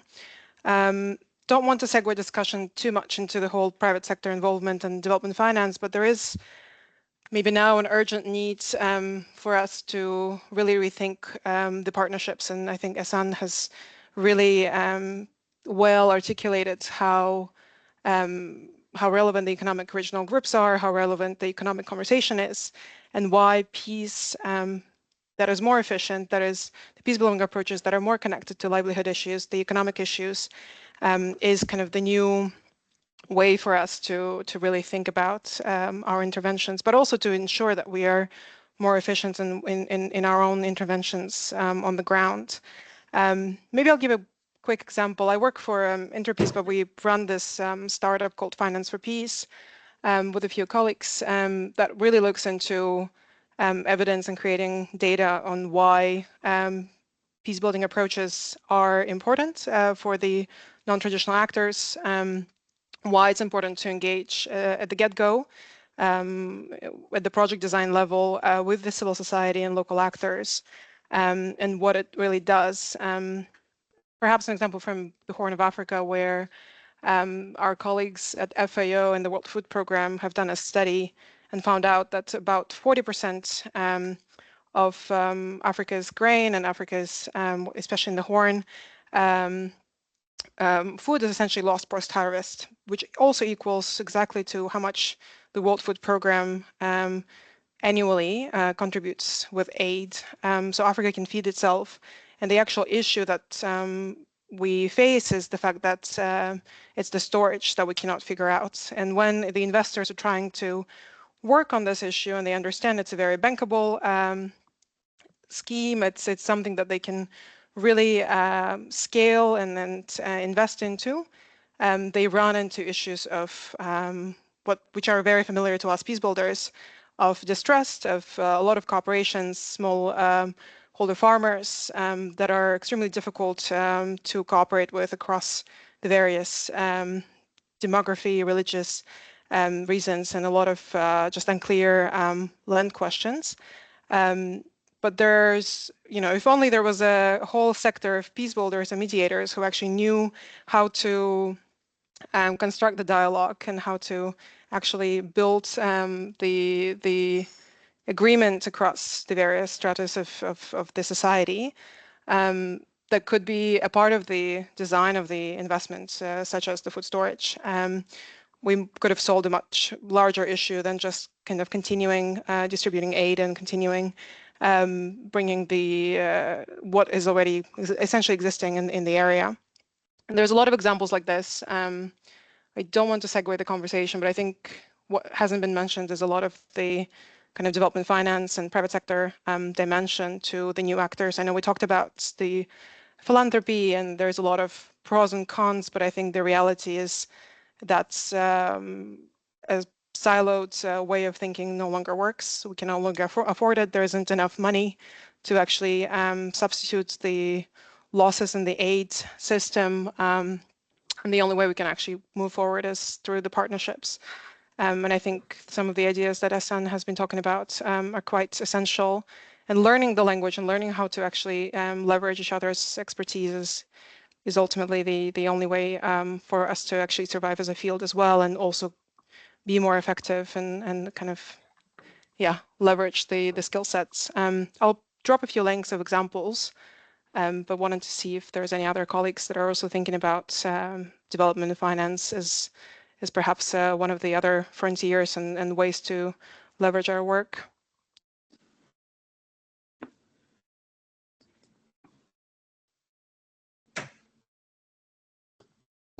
Okay, any other comments or thoughts or hands that someone would like to add, or shall I introduce some new ideas? Anyone want to jump in? No?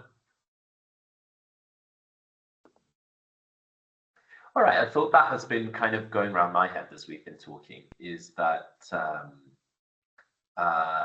do we think that these changes that we're seeing in the field will lead to a turn away from certain principles of inclusion of certain vulnerable groups to appease certain political tendencies in traditional sources of donor funding?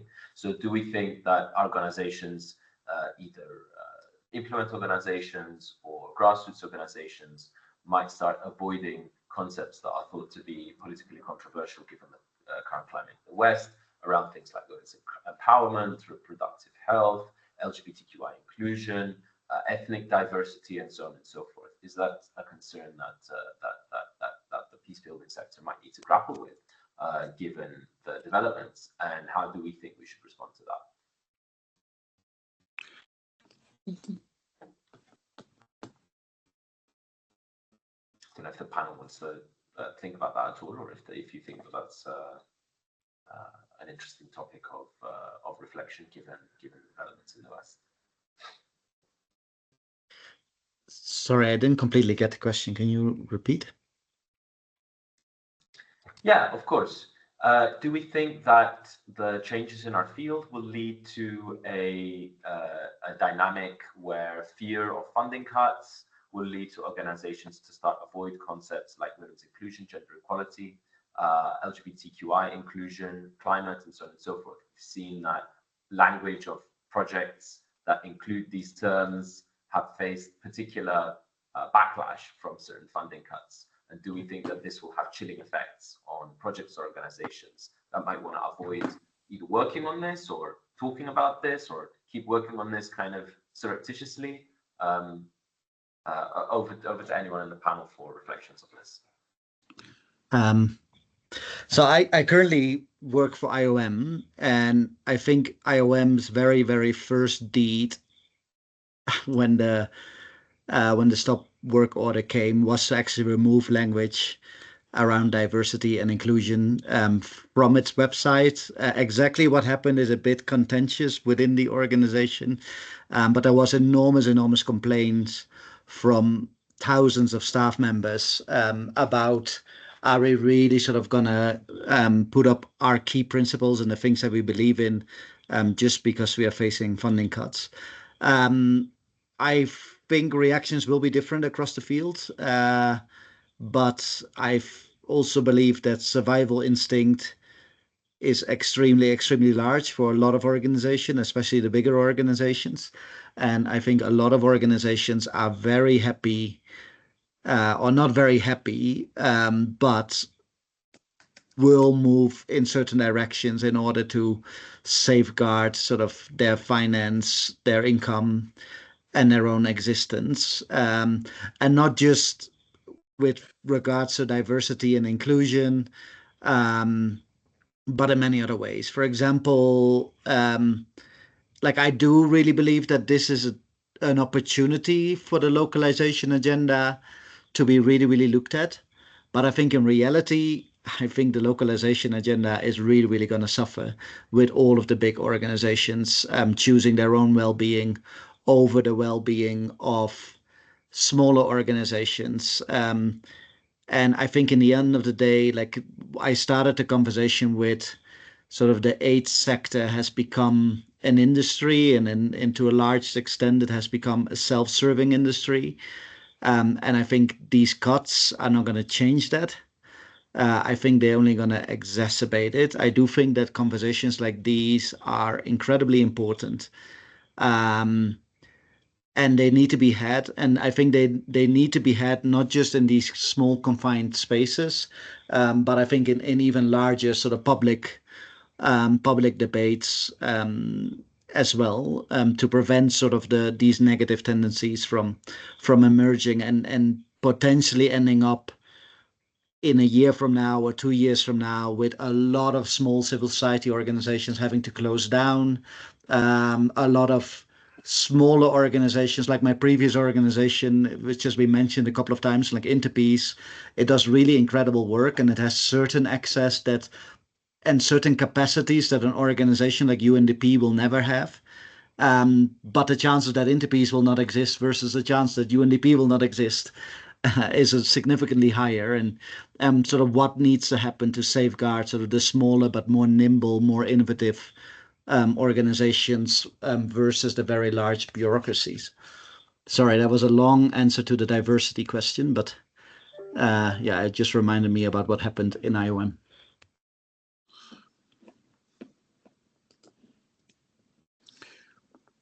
Yeah, maybe. Yeah, sorry. Please. Thank you. I think that I've got some scattered remarks based on what we've been discussing. One of it, I think, maybe just responding to what Theo just said, removing some language for survival instinct. And I think like what's unspoken can also become forgotten. And that worries me from the perspective of how that changes our culture. How does that change our institutional culture? How does it influence recruitment and risk assessment if those words are no longer in our vocabulary? And I totally agree. This is a very real, immediate survival instinct that there is hard choices. Right? On one hand, is it worth surviving or maintaining, sustaining an institution, and at what cost? And it's not that I've got an answer, but I think what my mind was spinning that how do we, when we not speak about these words and remove them, they become forgotten, inadvertently become our policy in the way we operate on a daily level. I also wanted to think about flexibility and accountability together, because a lot of the interventions questions did focus on accountability. How can we be more accountable, whether it's to prevent leakages, but to also hold institutions, whether they're donors or beneficiaries or aggressors, accountable of their choices and their actions. And that's one thing Brianna said actually that was a bit of a light bulb moment, surprisingly, because when we talk about accountability, it's often about who receives on the receiver's end. But Brianna, you highlighted that accountability of the giver's end is important too, and I think that's for me that's a big takeaway. How do we rethink accountability, not only as beneficiaries or receivers of funds, as institutions, individuals, but as givers and as donors? But where is the trade-off, though, between flexibility and accountability? A bit like participation and speed, right? The more participatory we are, the slower we get, because participation takes effort and time and energy. And a little bit the same in my head at the moment with flexibility. We need more flexibility in our sector, flexible funds, flexible spending, adaptability, and the examples that Theo and Jared gave, that based on trust. But at the same time, with flexibility, accountability can become difficult, particularly when we are thinking in more scaled up scenarios. So, and to what extent this is a trade-off between the two? Over, thank you. There's also a hand up from Bryony, if you want to come in, please. Yeah, thank you. I wanted to make a small comment in response to the question about inclusion, and Theo sharing the example as well of IOM. And I think it's going to be really important to monitor the difference between how inclusion and localization will absolutely fall off the agenda of actions, because it's often always been seen as like an add-on, right? A nice thing to have if you can. And the difference between that and the kind of public discourse of particularly large organizations as they continue in their work. So if you take the example of the UK government, who've recently decreased their ODAs, to move into defense spending, still the discourse coming out of the FCDO and the foreign secretary is about partnerships and localization. But this is a nonsense in the context of the funding squeeze and the realities of the prioritization and the decisions that are being made. And this is an area for activists and social movements and researchers as well to hold to account and to monitor the actual effects of those processes. Just wanted to raise that.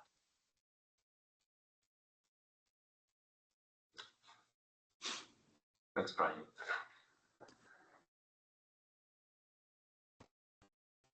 Okay, great. Are there any other hands or people from the audience who would like to jump in?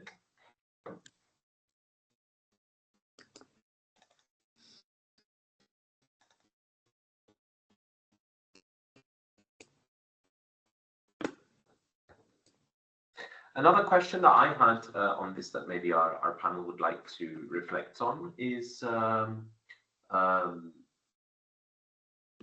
around the topic of the field recovering and regrowing, given these cuts. So do we think that maybe recovery of the field might be easier and more effective closer to the grassroots? So do we expect that maybe larger organizations that were perhaps based in Western capitals and were more closely connected with the functions of government offices that now have much smaller budget lines, do we think those might be less likely to survive? Whereas organizations that have a closer connection with local communities might be nimble enough to figure out some other way of surviving. This connects with some of the comments in the chats and things that have been raised before about the socially reproductive nature of our field. Do we think it's necessary enough sociologically to rise again in some other form and to regrow, or do we think that it was kind of sustained by this constant inflow of resources? So I think that's a thought that I asked the panel to maybe reflect on.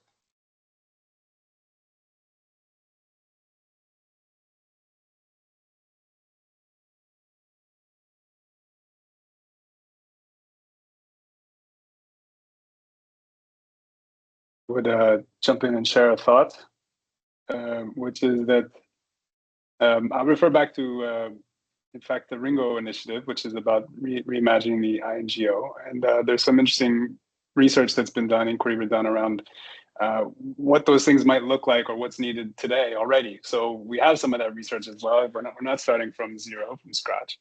And I think organizations that are or have been quite large in the past that have been shifting as well due to funding cuts that have already been present for some years now. Interpeace is one of them, of course, but there's many more.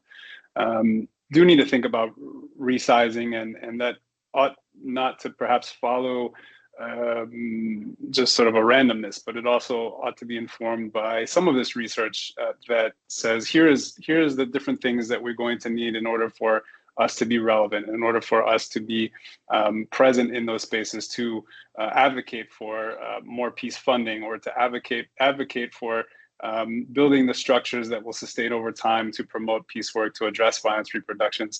There needs to be a very strong, committed, long-term vision and trajectory to rethink what that looks like and how that builds. And I think organizations like Interpeace, from what I understand, as far as that sort of localization efforts in its own reductions in the past years, whether that's of staff or focusing its programming in very specific ways, maybe have a step up in that, or a leg up, as we say, or are in a better position because they are becoming a little bit more nimble, a little more focused, a little more targeted. So I have a sense that's the direction that we'll need to go. But if we fail to integrate and have those conversations about what is needed, what is that model that is needed, and keep doing that and keep learning from those inquiries that already exist, that might not materialize as well as it could be. So I want to redirect attention or direct attention back to some of those pre-existing, and I put some links in the chat earlier, some of that research that is already done that looks at the nature of power and relationships and partnerships, and learning from what that looks like, which might mean to also adjust what peace support looks like overall. I can tell you from the perspective of working with some socio-political organizations, activist organizations in Central America, they say, look, we have to rely on very basic things, but what keeps us alive is internet connection, cell phones, the ability to have a Zoom account, or to replace a broken phone. But the costs really for us are also psychological. They're about physical health. They're about mental health. We have some mental health people think a lot about mental health here in this chat. So we can also hear from them. But that sort of broader panorama, it's not just technology, it's not just hardware, it's not just software, it's not just connectivity, it's also all that's implicated in that ought to be brought into this in a holistic manner, in this conversation of how organizations, again, I'll just name Interpeace, but organizations of that nature can survive and adapt and rethink the way that it does make a contribution. And that goes for all of us with the different skill sets we have and the different capacities that we can share. So that's the way I'm thinking about it, and I wanted to share that all with you. Thanks. Thank you so much, Jared. Theo, Theo wants to jump in, and then maybe we should start moving towards closing remarks, looking at the time. Yeah, I'll make it brief, but I think the one thing that we see in a lot of places, like my example from Myanmar that I just gave, is one of them. When the war broke out in Sudan and Khartoum became the main sort of battleground, a lot of like pretty much all international actors had to leave, and access for international actors became impossible. And there were incredible initiatives that just mushroomed up, often, especially in the beginning, without funding, because there were no ways of getting funding to these initiatives. These initiatives were not organizations. They were not things that had policies on safeguarding, etc., etc., all of the things that donors generally need in order to disburse funding. So wherever there is a crisis, wherever there is humans that are suffering, there are always other humans that will stand up and rise to the occasion. Will they have the resources? Will they have everything that they need to really sort of deliver the help at the scale that it is needed? Probably not. But there will be other ways. And even if organizations like IOM, like whoever, if we would cease to exist, that would not be the end of sort of humanitarianism. Peacebuilding existed long before the concept of peacebuilding organizations existed. People have been making wars and people have been making peace forever and ever and ever, as far as history goes back. So this will continue to exist. In what form it will exist, I think that would be very interesting to watch as this sector sort of shrinks and as other things will fill up that vacuum. Let me stop there. Over to Alexandros. Okay, friends, thank you all very much for your contributions and your heart, and especially those that spoke from the heart as well as from the mind, and those who are expressing their pain in this gathering. Before I proceed to the rather presumptuous duty of providing closing remarks, and I call it presumptuous because, of course, in such a gathering, everyone goes away with their own closing thoughts. So I think it's to presume to be summarizing for everyone what we should be thinking, I think is not totally appropriate. But I will, of course, share my reflections, and everyone will go away with their own reflections. But before I do that, I just want to speak to the Ukrainian friends in the audience. I want to speak to Elena, to Katya, Elena, as also Elena before, and I'm sure there are others who I don't know personally and I couldn't identify. We are here with you. We grieve with you. We feel your pain, and we have been feeling it for many years now. And we really wish that there was something that any of us could do to make the situation better. And of course, this gathering is probably not we definitely shouldn't be giving the impression that what we are saying here is in any way detracting from your struggle and what you need to be doing to survive as a nation and to find a path back to peace and development when it becomes possible. It's a different conversation. Maybe it's a conversation, maybe it's another meeting we should have, or another gathering another discussion group that we should organize to talk about Ukraine, to talk about the experiences of countries like our own here in Cyprus, where, of course, in many ways, we've been where you are, and we're still suffering the consequences of it, but still somehow finding a way to continue existing. So, yes, it's another conversation. It's very important, and I do believe that the pain and the struggle of Ukraine should be honored and respected in this gathering and everywhere else. Now, trying to summarize, trying to talk to what we are trying to close our gathering today. First of all, I have to acknowledge that I'm much worse than AI in summarizing things. I've realized with artificial intelligence, it's been a very humbling experience, because I'm sure that if there was an AI bot in this room, they could do a much better summary than I could. So I won't even attempt to do a summary because I just can't do it well, and I'm also getting a bit old. What I will do is I will share some of my own reflections as to what emerges from what people have spoken. Yanis spoke about shouldn't, how can we get everyone to pay for peace? And that got me thinking, but what does it mean to be paying for something? What does it mean to pay? And I think maybe a payment is always a sacrifice, right? So for instance, if two of my friends are quarreling and I sacrifice an hour of my time to sit down with them and help them make peace with each other, haven't I paid for their peace? Yeah. I'm not a taxpayer in Sweden or somewhere else. I'm their friend and I'm paying for the peace by sacrificing an hour of my time to sit with them. When I'm listening instead of pronouncing, am I not paying with a sacrifice? Am I not sacrificing my ideas so that I can just sit down and listen and what this community needs? So maybe this sacrifice, paying through that kind of the small sacrifices we each is called to make, is the starting point for any kind of peace building. And I have to make a disclosure, a personal disclosure here. Jared spoke about the priest in Brazil and the amazing faith-based work that he seems to be doing. I have to confess that I'm also a priest as of a couple of months ago, as well as being a peace builder. So I've been a peace builder forever, of course, but I've only been a priest for a few weeks. I'm not going to turn this into a conversation about myself, but I think it's interesting to compare the two perspectives on what it means to bring peace. And I think I come from that, and I want to be honest with you about this because it's an important part of how I process information these days. So yes, I do think we need to be listening. We need to be making the sacrifice for peace through small things, all of us. And I think that's the mortar on which peace can be built. And based on the conversation, I picked out 3 threads of peace building that are very important and probably the future of where we all need to be going. The one thread or the one level is everyday peace. It's the peace that happens in communities.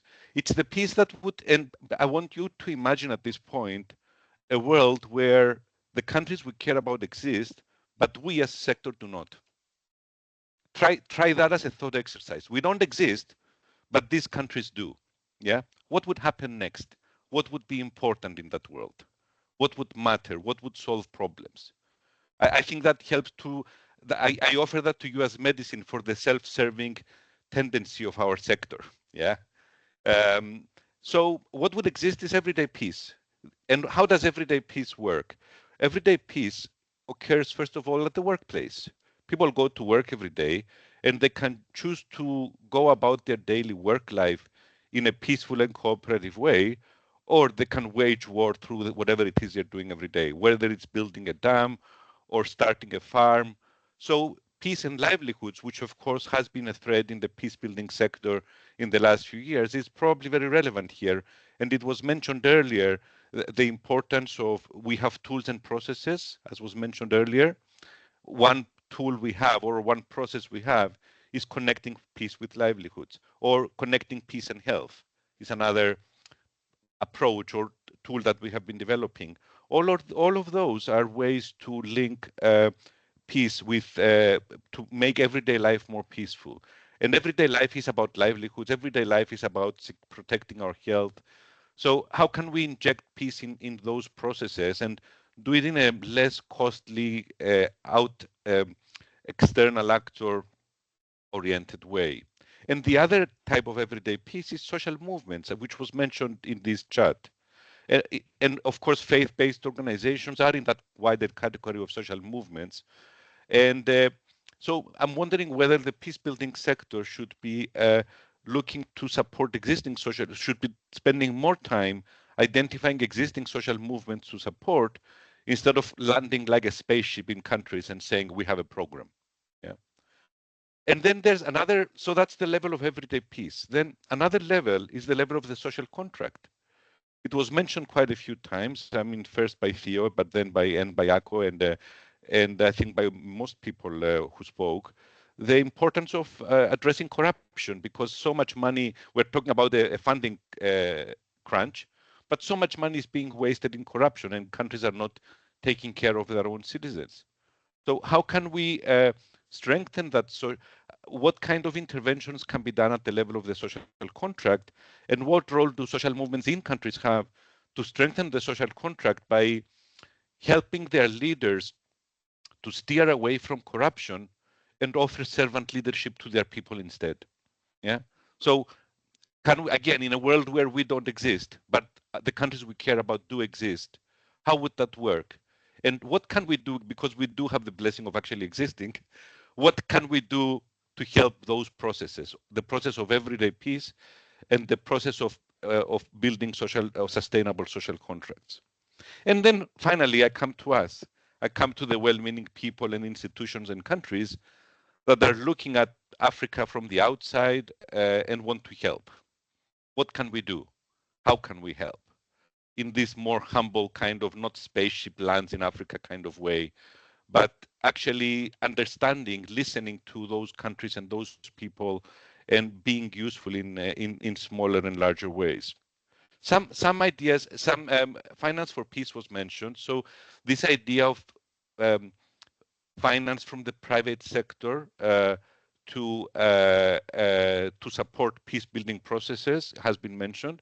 But then again, Brioni alerted us to the dangers from all that, and the dangers of relying on the corporations that have caused a lot of these problems to also be the ones that are solving the problems. There is peace advising that many of you are involved in. And I think if peace advising and peace consulting is done humbly, and of course we also need to earn our livelihoods, but we don't need, I don't think anyone is in this sector because they want to become millionaires, but we need to live, yeah, like the people we are trying to help. So if we find humble ways and respectful ways to network ourselves with each other as peace advisors, and if we share these tools that were mentioned before and that are with each other and with the communities that we want to support, not to have our own intellectual property. I think that's a very damaging concept in the field of peace building, but to share all of that property, to share those assets and build the capacity of the countries that we want to, that we are helping. And going to international NGOs and to the UN, a greater emphasis on capacity building programs. I'm not saying that's not where the sector has been already. I think a part of the sector has been there already, but not everything. Not the whole peace and development sector has been in capacity building. And I do believe that that's where 100% of the sector should be. It's not the job of outsiders. It's not the job of taxpayers in Iowa to be providing health services in Kenya, but it can be the job of taxpayers in well-to-do countries to build capacities so that Kenya and DRC and Cote d'Ivoire and any other country can be sustainable and address its problem more sustainably in the future. So thank you very much for being here this morning or afternoon or evening, depending on your time zone. And over to Ilke to close the meeting. Thank you, Alexandros. Yeah, a lot to say, but we're over time, so I'm going to keep it short. And then one thing I wanted to add on the paying for peace, it really resonated with me, from taxation to paying with offerings and sacrifices and time, and the peace tax itself. And I do have been toying with this idea of the peace offset donations, like carbon offset donations, to build and pool peace funds that are more flexible and agile. But thank you all for what has been a very rich inward and forward-looking conversation. Thank you for being there and for your contributions. I feel reassured that our dedication and passion to peace building and development do not blind us to the need for reflection and reinvention. We live with no illusions. The road ahead is complex, and it will take coalitions of will, coalitions of wisdom, and coalitions of action if we are to truly contribute to peace and create collective impact and adapt to what's happening in a transformative way. We will share the outcomes of this session in draft discussion note with all of you, and we encourage you to stay in touch as we take this dialogue forward. And on behalf of SeeD, University of Warwick and University of Cyprus, I thank you for being with us today, and have a lovely week ahead.